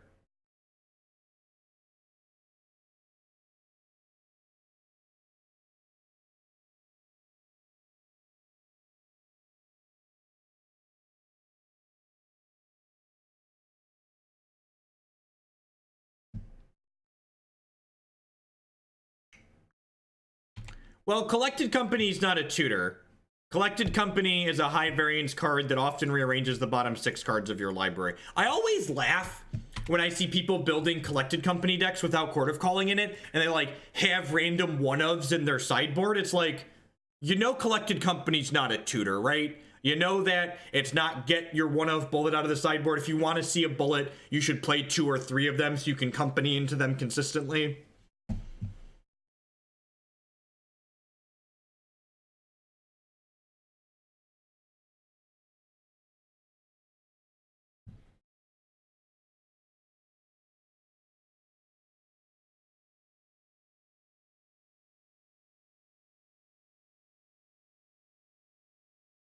There isn't any intentionally added delay, Justin, so you should refresh if you're experiencing some long delay.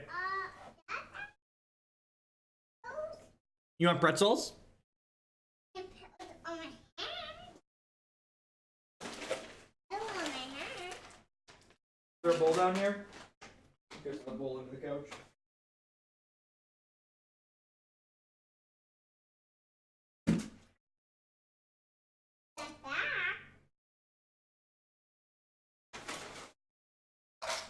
Sure.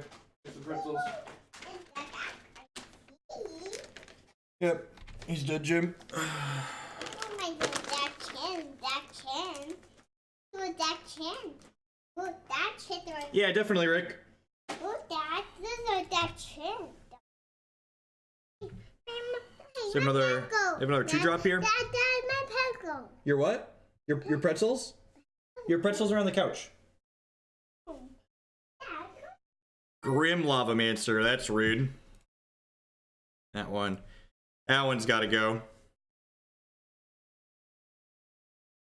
Well, I mean, like what metric did it flop on, right? Like, Frontier was a huge success in the context of that it did what it was designed to do. Frontier is a format that was designed to sell Japanese stores excess standard cards that had rotated but weren't modern playable. So Frontier sold a lot of Magic cards that otherwise wouldn't have been bought. So Frontier did exactly what it was supposed to have done.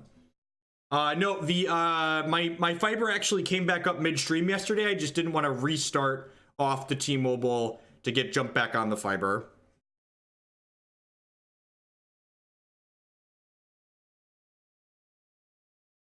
Sure. Probably binning this cord here. Just too expensive to do anything. Oh, you're edicting me, sure. Please attack into this Blessed Alliance. Please attack into this Blessed Alliance. Please attack into this Blessed Alliance. Please attack into this Blessed Alliance. God bless you, opponent. Did they know this was here? No, they haven't played a discard spell, right? No. God bless. Getting to use our mana here is so good for us. Really need to draw an untapped mana source here. Or Coiling Oracle, Wall of Omens, Voice of Resurgence, Eternal Witness. We want something that can try and propel us into lands here. Okay. Could be a land. Maybe. Lands, please. Still. He's insulated from another edict for now. And the wall does set up to make our Restoration Angel better down the line, which is good. And it makes their Bloodbraid Elves marginally worse. So definitely had worse hits. We're also up a game in this match against Jun. So if we end up falling behind and stumbling out of this one, we get a third to try and come back.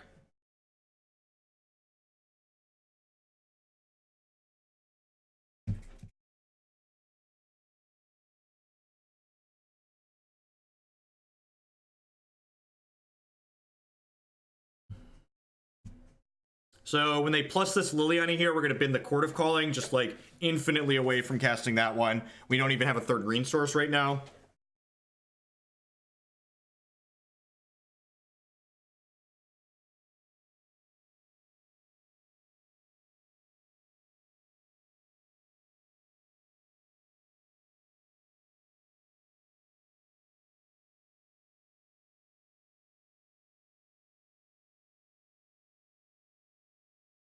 Hey, Mads, thanks for that. I appreciate it. We're just playing another. Are we just edicting my Wall of Omens? Deal? Yes. Yes, you got me. You got me. My wall's dead. He's dead, Jim. If they try and kill this Scavenging Ooze, I'm gonna path it in response. rephrase. When they try and kill this Scavenging Ooze, I'm going to path it in response. Never forget, this is a rampant growth when you need it to be.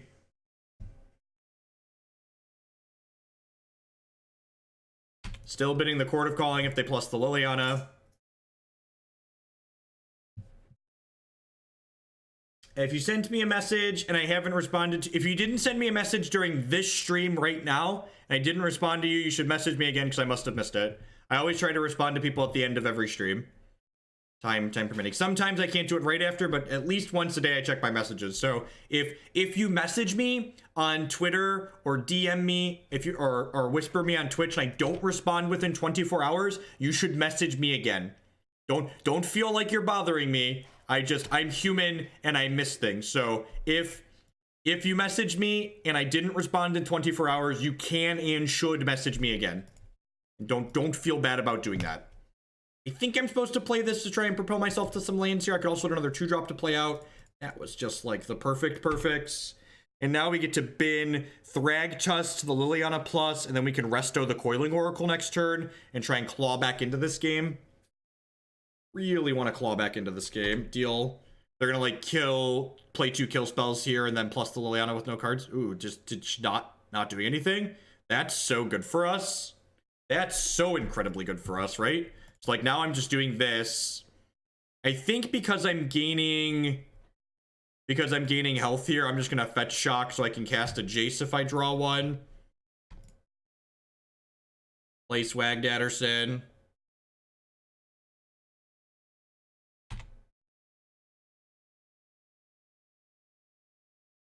I'm gonna swing both of these into Liliana.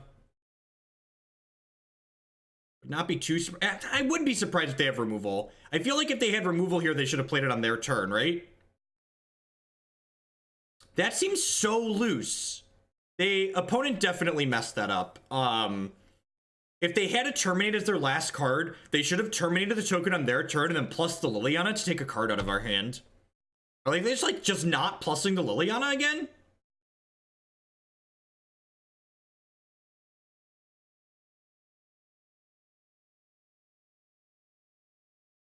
I wonder if they're watching and they heard what I said and they're like, all right, yeah, he's right. I should just get the card out of their hand for free. Like. And now, like, it's Thragtusk versus Raging Ravine in the tops of our decks. So, generally, Jund top decks well, but they often leave in discard spells against us. So, they often leave in discard spells against us. Well, that's a pretty good one, right, chat? That's a Dece plus draw.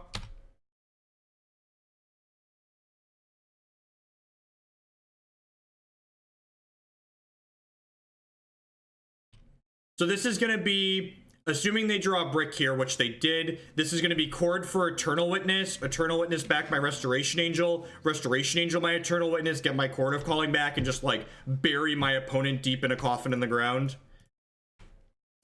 God, I really wish these Chord decks were marginally better in Modern, because playing them is such a delight. I love the games of Magic that these decks generate. Just like so much.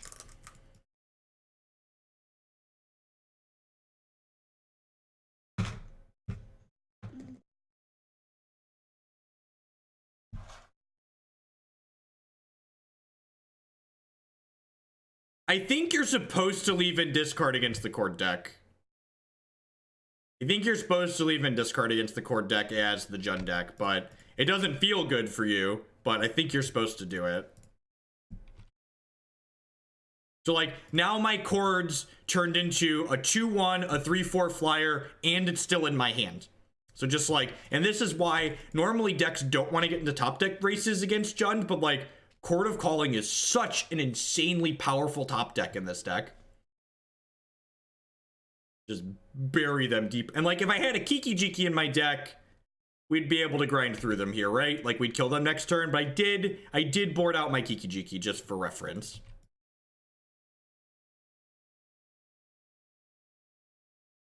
Yeah, people are like, get the Thragtusk, man. It's like, nah, man, this Chord of Calling is gonna do way more than just do that. I'm gonna attack this Lily out of the Last Hope. So if I play this Coiling Oracle and they kill it, that'll leave me 1, 2, 3, 4, 5, 6. So I think I actually don't want to play the Coiling Oracle out here, because I think I want to leave up Chord for Mystic Snake at this point, just to like give them no hope to get back in this game. And if they don't give me a spell to counter with Mystic Snake, we'll just Chord for Witness and get back our Turtle with this and just like get the loop going again. All right, Bloodbraid Elf's their best route back into this game. Tarmogoyf. All right, so yeah, we're just gonna. Do I even care? Am I just getting Scavenging Ooze? Scavenging Ooze just like dominates this board, right? Yeah, I don't care. Resolves. Deal.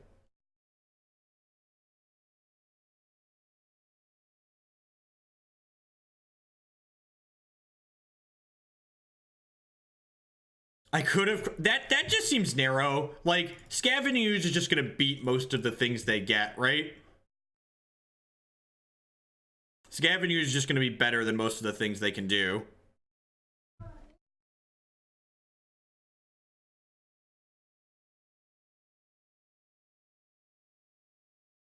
Eat my Wall of Omens here.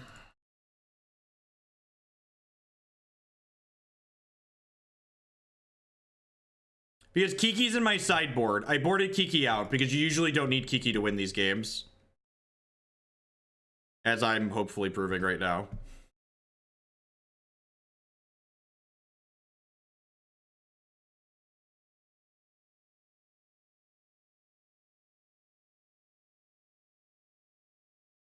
Most of their blocks end up bad for them here. The Kiki-Jiki is in this deck for when you're playing it's decks like Ad Nauseam and Tron and Storm, where you need to disrupt them a small bit and then you need to close the door quickly. This deck can't apply enough pressure quickly to be an aggressive deck to win those games through fair means. So by having Kiki-Jiki in our deck, it gives us this avenue where we can set up some disruptive creatures in the early game and then floop into this combo somewhere between turns like 5 and 7 to actually close the game out.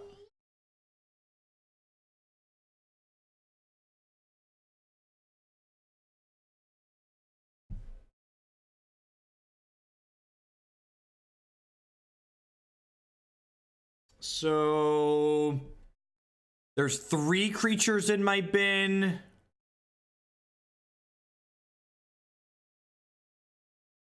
If I Chord for Witness and get back Path and Path this, I can still only get this to a 6/6. I can eat.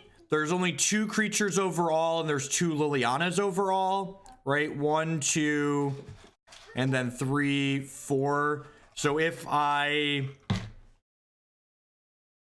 eat 4 things, I can kill the Bloodbraid here. Now, Pontiff's in the sideboard right now. This attack might have been a little too aggressive. Maybe I should have waited a turn. Probably should have waited a turn. Oh, there's 3 creatures in my bin, actually. Oh, that's actually better for me, right? So I get to turn this into a... You turn this into a 7/7 and turn this into a 4/5, and then I trade with these 2. Yeah, this is fine. This is fine. And now, if they want to kill this Coiling Oracle with the Liliana, they have to lose the Liliana to Restoration Angel. And we hit a land like a professional, so I get to play his Voice of Resurgence out too. Oh, Dad, I think my pretzels. Where are your pretzels? Where'd you put them? They're on the couch over there. Do you need more pretzels? Bring me your bowl and I'll give you more pretzels. That was gone. Oh, Dad, the petals are gone. The petals are gone. The pretzels are not gone. They're right over there. I see them. All right. Opponent giving it the college best here. They can animate this here. We only have the sitter in the afternoons, Harlan. Hey, Armor Tech Lover with the tier 1 sub. Thank you very much. I do appreciate that. As always, subscriptions are the best way you can support what I do here. So we'll have kid-free streams Monday through Wednesday, and then Thursday, Friday morning, Declan's gonna be around. I'm actually gonna go get him his tablet to play with. You want your tablet? Your pretzels are right there. I'm gonna get your tablet. Oh.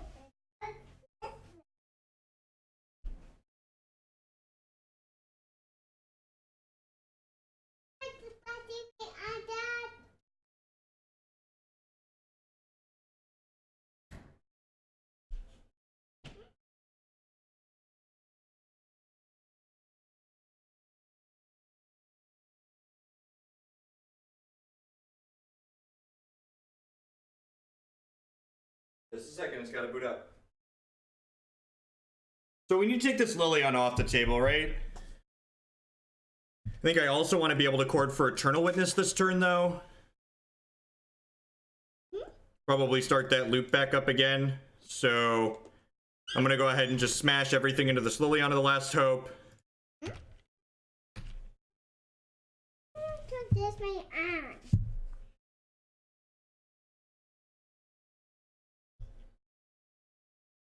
So they can make the Lilion of the Last Hope live here. What the butt of my arm? I say my arm. What the butt of my arm?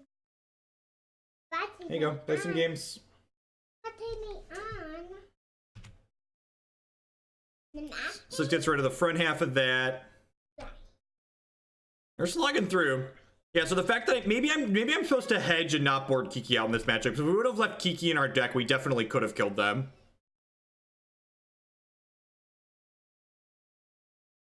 Definitely could have killed them if we had the Kiki in the deck this game. So we're gonna start. Am I through 2 Eternal Witnesses? No, I still have my second. So we're gonna start the chord chain again here. We're gonna chord for Witness at the end of turn, pick Restoration Angel back up, Restoration Angel, the Eternal Witness, pick chord back up.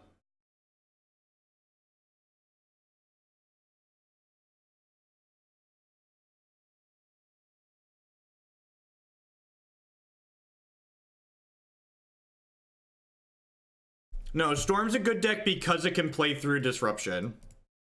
Storm is a good deck because it can play through Disruption. Yeah, I agree. I think we're still ahead. I'm just saying we 100% would have won if we had the other thing earlier, right?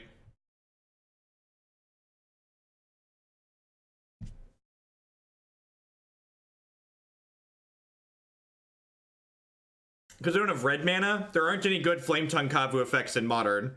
They don't exist. So we still can't kill this stupid Lilion, alright?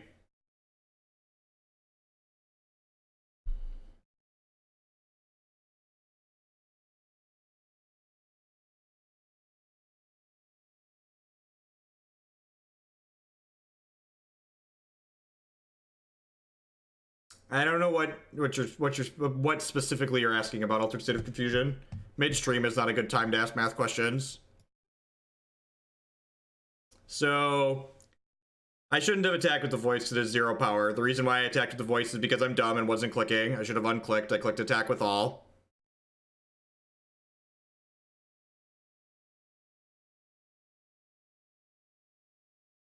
So definitely shouldn't have done that.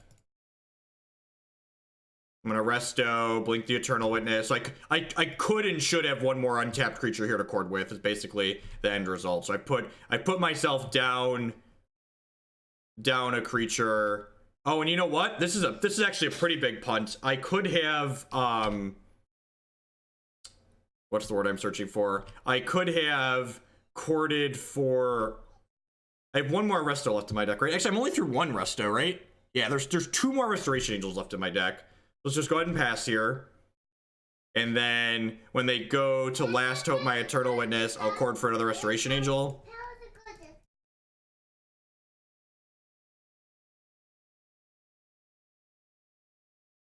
So like Sands a Damnation here. We're in a very good spot.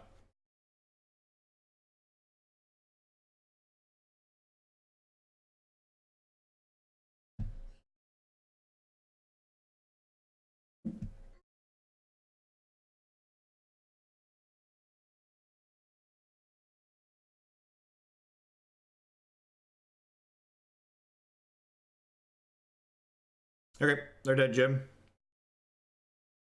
Do you have another removal spell? If they don't have another removal spell here, we just get to Chord for another resto and get back our thing and just like, yeah.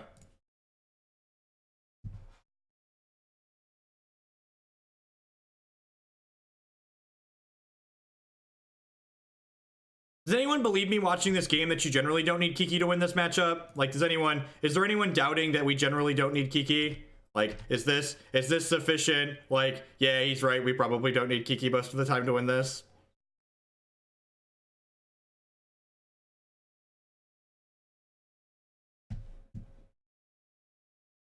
I'm just going to do this now while they can't kill my Eternal Witness in response. Remember, just because your card's an instant doesn't mean you have to play it at instant speed. Thank you. Get back you.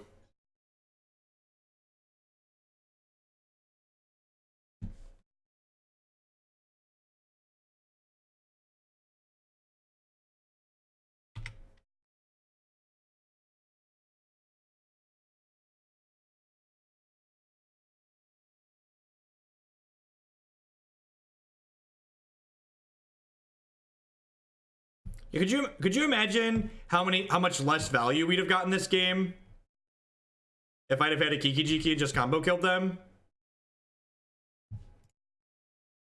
All right, I'm gonna get Selfless Spirit here so we beat them through a damnation. Need to have like spot removal plus damnation. It stops the value train, but they should be dead. All right, ground them into the dirt. 2 hours in, 3 matches into the league. Good lord. Yeah, this is the only deck we're playing this morning. Sometimes we get 2 leagues in 3 hours. This is not going to be one of those times. Thanks everyone for hanging out this morning. Welcome. This will be part of my streaming schedule through the end of the year. My goal is to stream every Monday, Tuesday, Wednesday afternoon into the evening, and then every Thursday, Friday morning for Magic the Gathering. We may not finish the league. I've got an hour, 90 minutes or so.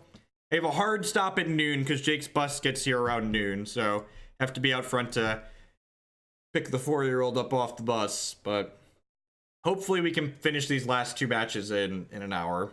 This has been a great set though. This has just been a phenomenal video set. Just like when people ask me why I love Kiki Chord, I'm gonna link them this archive on YouTube. If you haven't watched all the league today and you really enjoyed the Kiki Chord archetype, this is one you're gonna want to go back and watch on my YouTube channel. Like just 3 for 3. We're 2-1 overall. We've played Jund twice, and we played against Red Green Eldrazi in the first one. Just like really long, intricate games, a lot of back and forth and play on both sides. It's been a lot of fun to puzzle through. Will I be back this afternoon? I think I'm going to stream some Hex this afternoon after I feed the kids lunch. But I only have the sitter Monday to Wednesday, so I'm not going to have a long stream into the evening like I have the rest of the week. How much money to make Jake walk himself home? We're not quite there yet. Thoughts on Sun Titan in the 75 for the grindier matchups? I mean, like, did you just see what we just did to our opponent there? I'd much rather just have more Eternal Witnesses and more Restoration Angels and Tireless Trackers. Like, I don't want to draw 6 drops. I don't want to draw 6 drops. Just this. I love the fucking smile on his face. Just like, I know you can't cast me. I know I'm uncastable, Hogland. This is what you get. This is what you deserve. Oh god, we'd been doing so well, chat. We'd been doing so well. We hadn't been drawing him. Oh, it's all downhill from here, chat. It's all downhill from here. Just can't win anymore. All right, humans, we're gonna die quickly at least. God bless. God bless. That's a bingo. For those that are just joining us, we literally don't have red mana in our deck. The amount of red mana our deck can make is 0. Kiki-Jiki is here to Chord of Calling for, and we can Jace, Brainstorm, and Vendilion Clique him back into our deck. So that is how we deal with this Kiki-Jiki. That is how this freaky Kiki does this thing. They found a land. If they'd have missed for 1 more turn, we probably would have been okay. Every single hand. Yep. Just like This Kiki-Jiki is enough clunk to last a lifetime. It's fine. We've got Chord. We'll Chord for Vendilion Clique. We'll click ourselves. Put him back on the bottom of our deck where he belongs.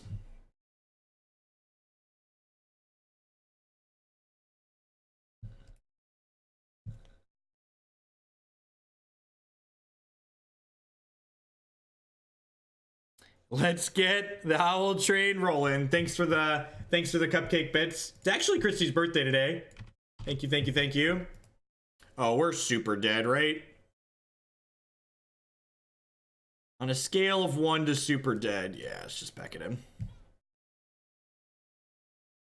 Yeah, I'm trying no Lotus Cobras in today's build. So the thing I'm doing today is I'm trying some Wall of Omens, which have been pretty good so far. I've actually been really happy with the Wall of Omens. I'm not 100% if zero copies of Lotus Cobra is right, but I have liked Wall of Omens, and the Scavenging Ooze has also been very good in all the matches that we've played. So I don't think I want anything else. I don't think this is a Pontiff matchup. Like, sometimes they have a bunch of X1s, but a lot of the time they just grow out of control. So I think I'm just like boarding in these alliances for these Jaces and the extra Scoos over the Mystic Snake. I don't think this is a Thragtusk matchup.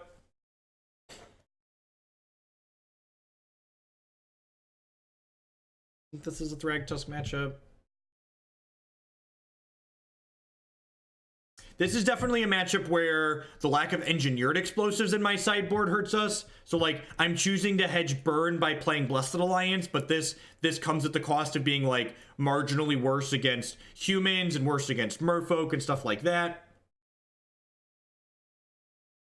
No, Eidolon is far too slow. We died to an aggressive draw out of humans. We mulliganed a clunky hand into a clunky hand and then died to humans.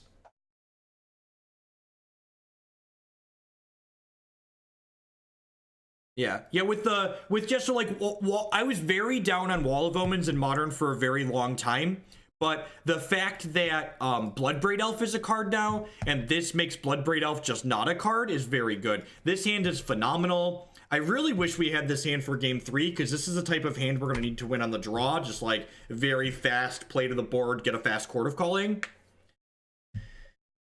Take a 10-minute timeout.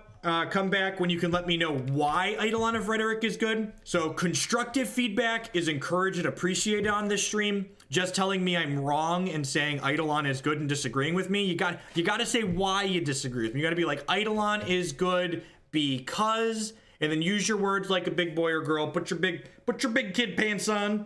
Dig Ran Millie with the brand new tier 1 sub. Thank you very much. I appreciate that as always. Subs are the best way you can support what I do here. It's just going to be another basic forest, another Noble Hierarch here. Just go super wide, super fast. We are on 0 Ralliers in this build. I haven't been playing Rallier since I started playing Jace. So Rallier is much better in the Eldritch Evolution shell because it lets you go wide very quickly. But honestly, in my experience playing the Temur Kiki deck, I think if you want to play an aggressive Kiki-Jiki deck in this format, you're better off playing the Temur Kiki deck rather than trying to play a Renegade Rallier variation. No, Selfless Spirit is actually very good in these creature-based matchups because these creature-based matchups often come down to one big combat step mattering, and being able to chord for a card that says, hey, none of my creatures die during this combat step, untap, kill you on the crackback, is something that comes up a lot. So the fact that Selfless Spirit can often just be a fog in these creature matchups is very valuable. It's also just like a surprise, hey, you got screwed in this combat step that you thought was going to work out for you. Like, instead of them attacking in and eating a bunch of our creatures, they, like, attack in and we eat 2 of their things and keep our entire board and don't take any damage. So you definitely want Selfless Spirit in these creature-based matchups.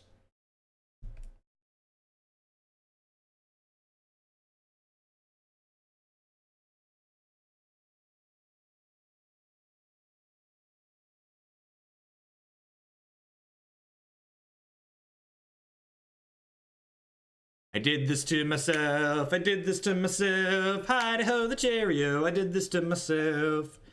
Deck for 4. All right. Worth noting, if if these were Birds of Paradise, we could cast this card. If these were Birds of Paradise, we could cast this card.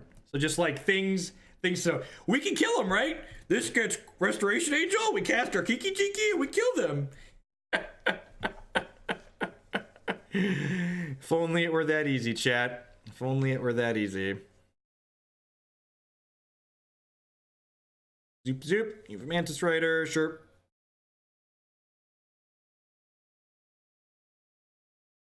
Ooh, that's really good. Super aggressive.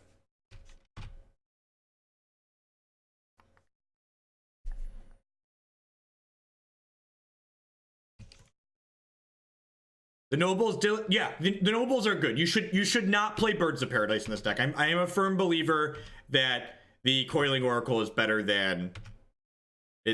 or the Noble Hierarchs are better than the alternative. I think that's correct, but yeah, Hierarch offers other advantages. Like, especially when it comes to like pressuring planeswalkers and stuff, the Hierarchs are very good. I am going to Chord for Restoration Angel here to gobble up one of their Mantis Riders inside of combat, plus draw a card. If we get really fortunate, we can draw into a Path to Exile or a Blessed Alliance potentially and kill their other one here. I'm going to go ahead and Chord for 4. They could have a Reflector Mage here. If they have a Reflector Mage, they get to use it off the vial and save their thing.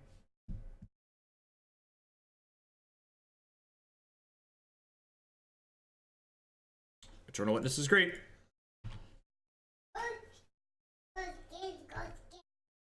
But like, what's the line? Do I have a line to like beat Lieutenant? You don't play around cards you don't have lines to beat. You don't. If you can't beat it, don't play around it.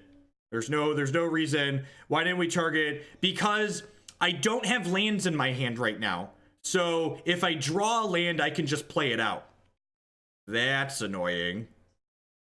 That's annoying. Yep. Oh, and then they can resto their hostage taker? That's vomit inducing. So we really need to hit a removal spell here, right? Do I have anything in my toolbox to fix this? I don't think I do. I don't think I do, right?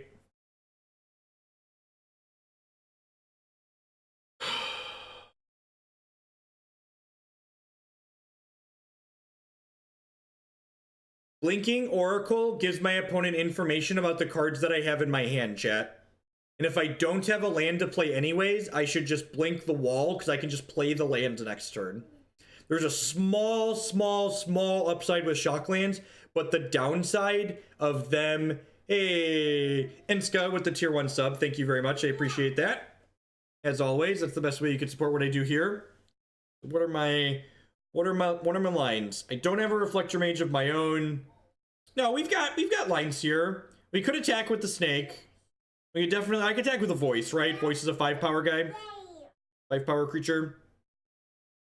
I probably want to figure out if I need that to Chord though, right? Yeah, Mystic Snake's in the sideboard. Not that that matters. Mystic Snake doesn't do anything here.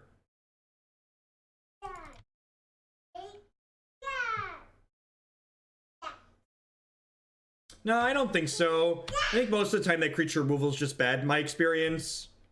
It's pretty narrow that we have something like this that like absolutely has to go away. Yeah, I think that's the line, Angry Penguin. I think it's just Witness, pick up Chord, and then if they play the Restoration Angel and blink the Hostage Taker, we just Chord and protect our thing that they're doing. 5, 6. So go.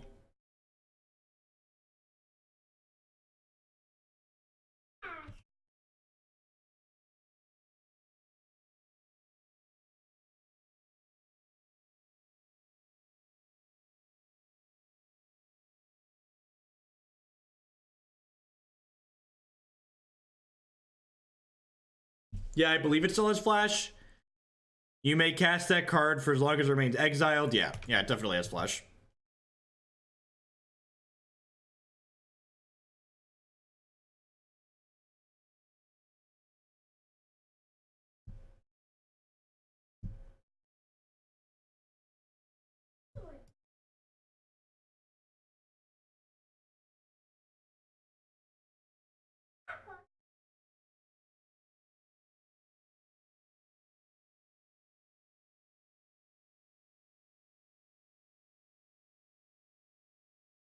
Yes. Yeah, they can use Ancient Ziggurat to cast cards that are under Hostage Taker because they're creatures.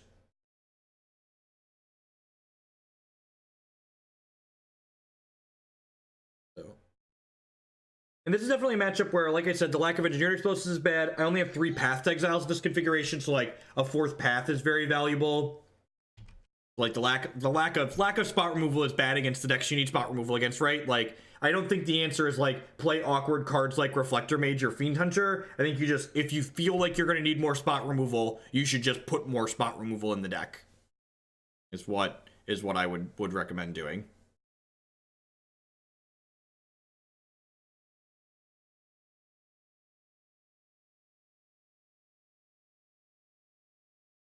You know, block with Hostage Taker and then rest other Hostage Taker. Nope, they're just going to 2. That's good for us. All right, go.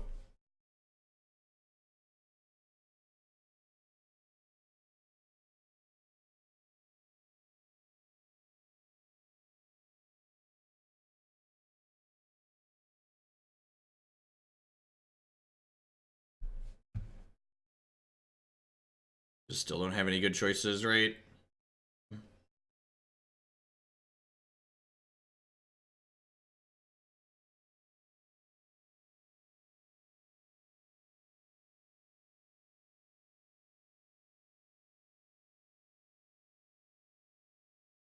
No, I don't have Thragtusk in my deck right now. He's just kind of expensive. He's kind of expensive, so I don't have him in. No, Pontiff's on the board too.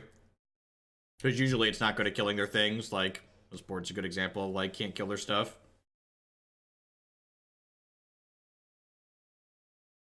I haven't seen that deck. So I'm not familiar with the one you're talking about, X-Plea.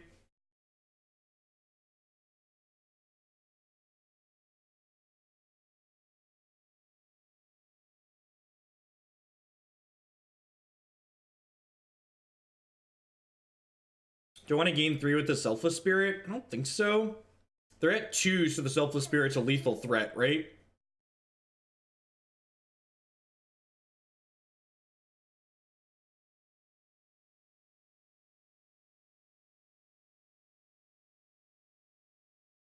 We have Mystic Snake. Mystic Snake's the droid you're looking for. I answered you earlier, Shadowless. I think Sun Titan is worse than playing other grindy cards like more Restoration Angels, Eternal Witnesses, Tireless Trackers. You don't have room for a bunch of 6 mana cards in your deck. You just don't have room for a bunch of 6 mana cards in your deck. I could Chord for Clique here. Yeah. It's probably Chord for Clique, put Kiki on the bottom, hope to draw like a Path to Exile. I think that's the line. I think it's Chord for 3, get my Vendilion Clique, hope I draw a piece of spot removal here.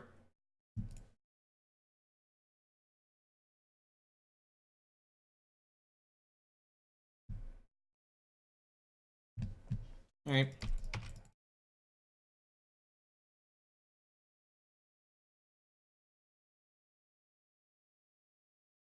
Yes, yeah, courting for 6 drops is also much harder. Like remember in the Saheeli decks where we played Sun Titan, we had Eldritch Evolution in those decks, right?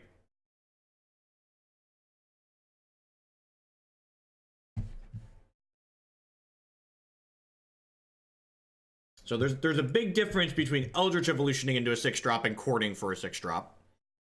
I feel like a lot of people don't always make that connection, that there's such a large differential there.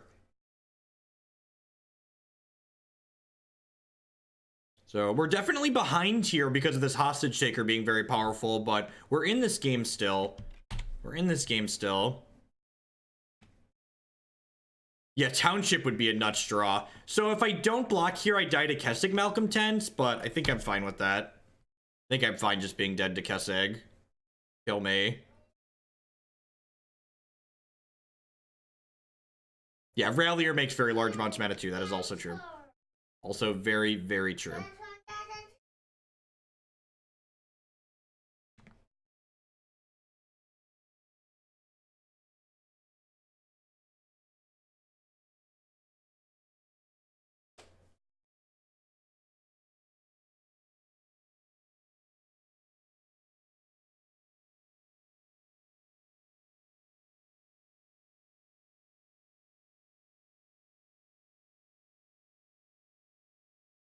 That other overrun. That's Azuri, right? Azuri only overruns for elves. They have a Phantasmal Image here. Phantasmal Image is kind of scary. Although I guess Phantasmal Image means they can't cast the Restoration Angel, right? So that's kind of okay for us.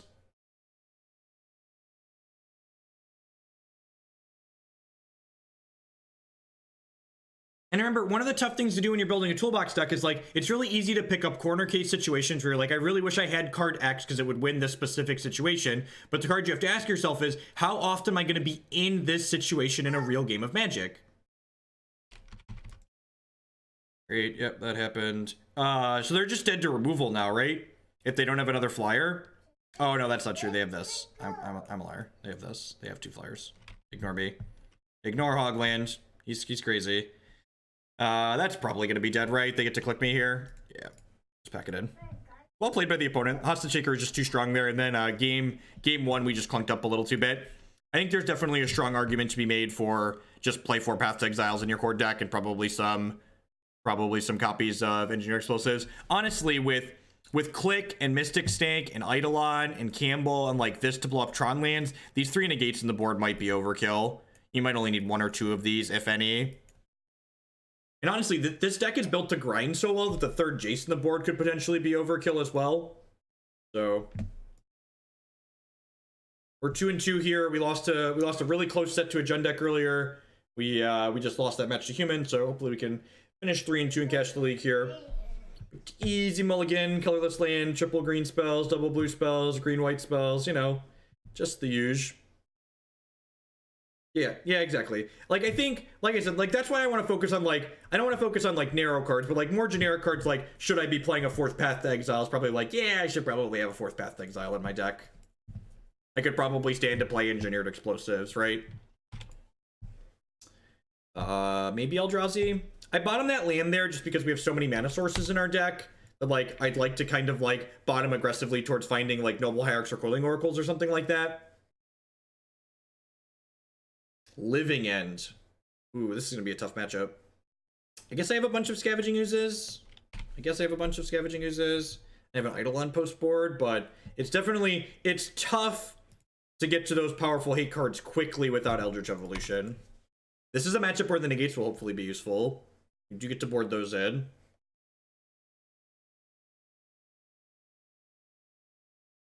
I mean, like, making the argument that negate is clunky, but we should play more Mystic Snake, that feels like a pretty big oxymoron. Like, one of those cards is much clunkier than the other.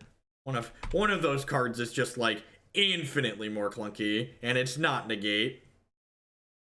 Mystic Snake's good, but, like, we're not playing 2.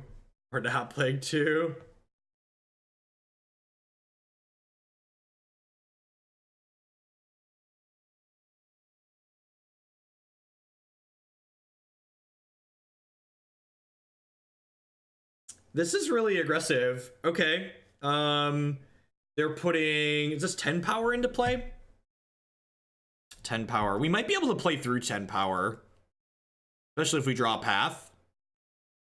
I think Negate's generally better than Unified Will, because Negate's much better against Jeskai and controlling decks. The control decks can keep your board pretty empty. Oh, never mind. Never mind. 10 power we could play through. 12 power. Modern's a turn 4 format. And that's honestly, like, stuff like this is a big part of why, like I said earlier, I really love and enjoy the type of Magic that this deck gets to play against decks like Jund and Red-Green Eldrazi and, like, the other interactive decks in the format. This deck is a real joy to play. But, like, against these really fast combo decks, your deck's it's just not very good. Like, you're never beating their best draws. Even when I board in these negates and this Eidolon and this Scavenging Ooze, we still don't have a particularly good chance to win a match like this. That's just being realistic.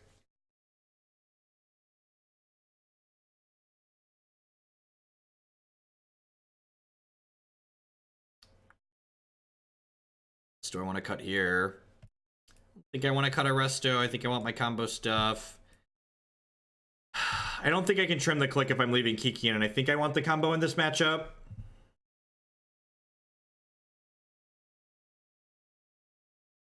Trim a Wall of Omens, sure. This is going to be my last match in the morning. Thank you everyone for hanging out. I do appreciate that. I don't want to start another league because I have to be done by noon because Jake gets off the bus at noon. So I'll finish this.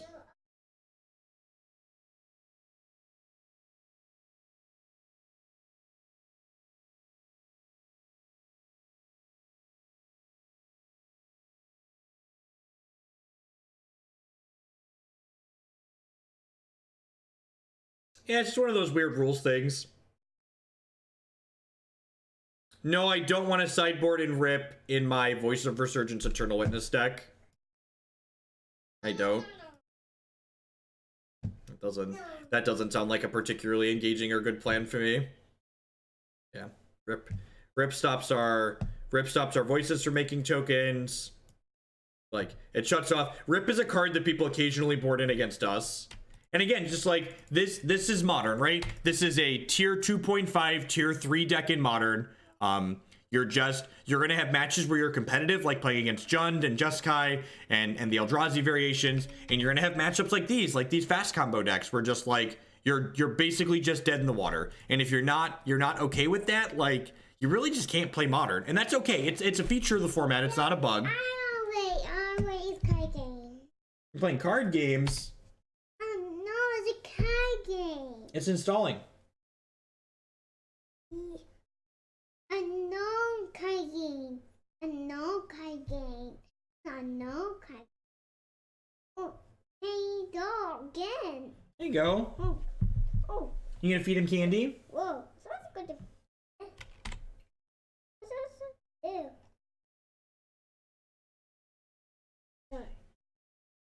Negate and Thalia do very different things. Oh, the card game. Oh, the card game stopped. The card game stopped. The card game.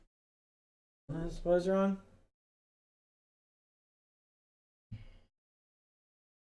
All right. If they have the turn 3 here again, we're just going to be very dead. I think this hand was a fine keep. We were at 6 cards. We had some redraws towards chords. We had a fast start, so if we hit a Chord of Calling, we could get Scavenging Ooze down quickly.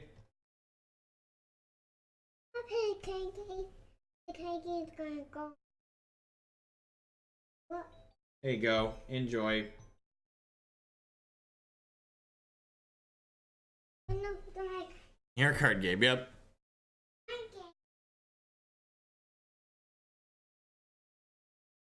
Yeah, and again, like this, if I really wanted to beat Living End, I'm sure there's really narrow cards we could play to beat Living End. I'm sure there are a bunch of exceedingly narrow cards that just like slam dunk the Living End matchup. But how often are you gonna play against Living End, right? Like this is a format that has 40 decks in it. Like, am I devoting an entire slot in my deck to a narrow card in order to beat this archetype? And like we have Eidolon of Rhetoric. If we can chord for Eidolon of Rhetoric, they can't cascade kill us.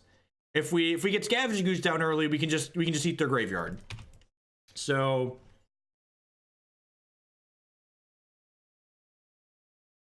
like here, I'm gonna fetch a Breeding Pool, and hopefully we draw a Chord or a Scavenging Ooze or something like that here and just get to go to town.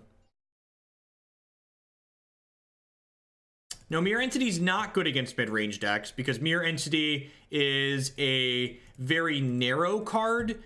Is a card that's not individually powerful. You don't synergistic cards are not the types of cards you want against decks that are value driven or going to grind a little bit. That's not the axis you usually want to fight on. Maybe they just don't have their combo. It's gonna be great for us. I Restoration Angeled the Coiling Oracle there because I wanted to try and dig for a Negate, which we have 3 copies of in our deck right now.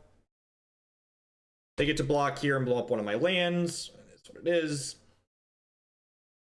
If they keep missing, maybe we have a chance. But like the Living End deck is very good and it's very consistent because it's just a bunch of cycle creatures, right? So they're gonna get to like cycle through their deck and hit the things that they're looking to hit pretty consistently.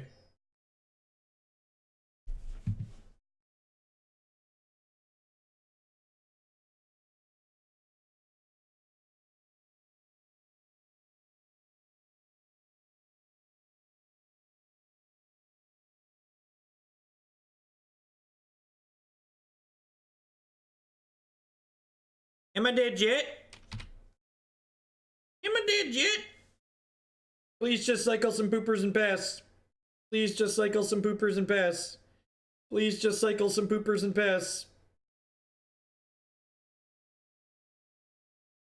Dead.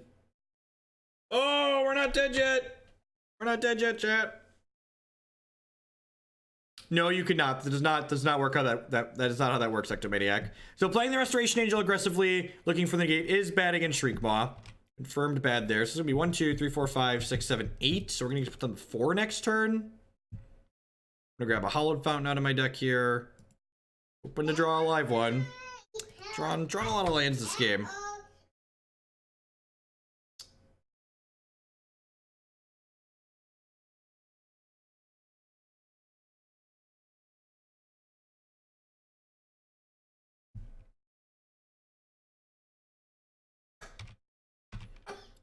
We're gonna draw step this Vendilion Clique. It's not gonna be a good scene for us, but we're gonna draw step the Vendilion Clique. 1 month till we can drink together. Jet with the 20-month tier 3 big resub. Thanks a lot. Welcome back, bud. I appreciate that. Jet's actually the one that donated for all these Kiki Core Leagues, so God bless.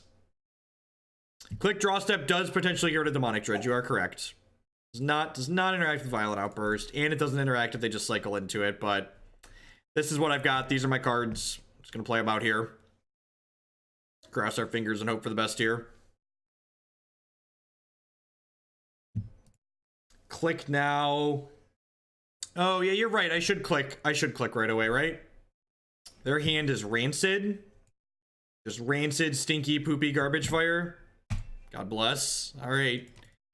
Here's hoping to be lucky. They get some cycles there. They have that Horror of the Broken Lands to shackle.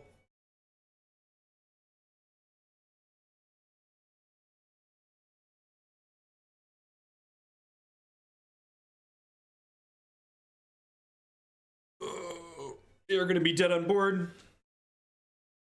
Maybe they're thinking about just playing their 5-drop. If they're playing the 5-drop, the Township's going to really get them. Yeah, they're going for the combo. I think this is right. I think they're just supposed to like try and look for it.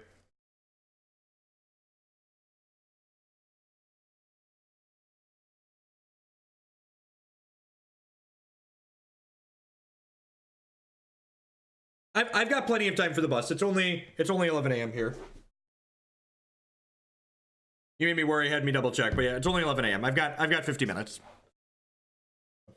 Plenty of time. Am I dead? Did you hit it? Yep. All right. You know, that's sweet. Yeah. Them's the beats. Them's the beats. No, they were putting way more than 17 power into play, chat. They had 6, 10, 14, 17, 19, and like they could Fulminator B and stuff, so you know. A draw card button doesn't work.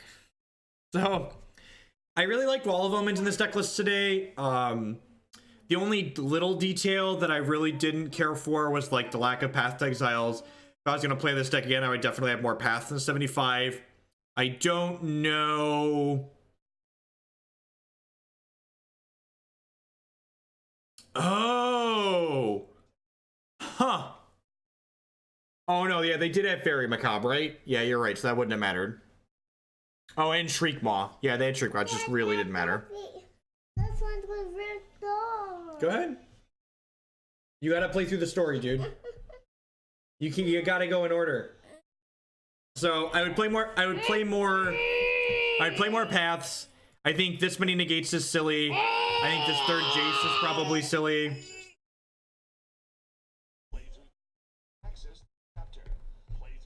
No, grossness, it's wrong to take the cycler there, because if I give them another cycler and then they cycle into a third cycler, they've gotten a free mana to get an extra draw, because remember, cycling does cost them mana, so taking their cycler there is wrong. Yeah, Eidolon of Rhetoric is a way to interact with them, but again, just like, their combo can go off on turn 2. Like, we saw them turn 3 us in the first game, right? Like, you just don't have a chance to chord for this or to play it most games. You have to like draw your Noble Hierarch and draw your Eidolon to have a chance. So those are, if you're going to play this deck, you just have to accept that you're going to lose to the good draws out of the good combo decks. You're not going to be fast enough to interact with them, and that's a feature, not a bug. It's like there's a reason why this deck is tier 2.5 at best.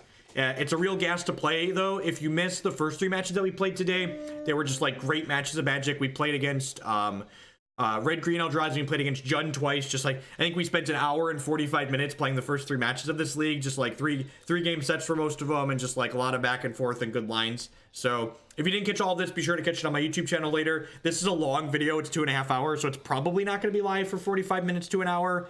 Takes YouTube a little while to process.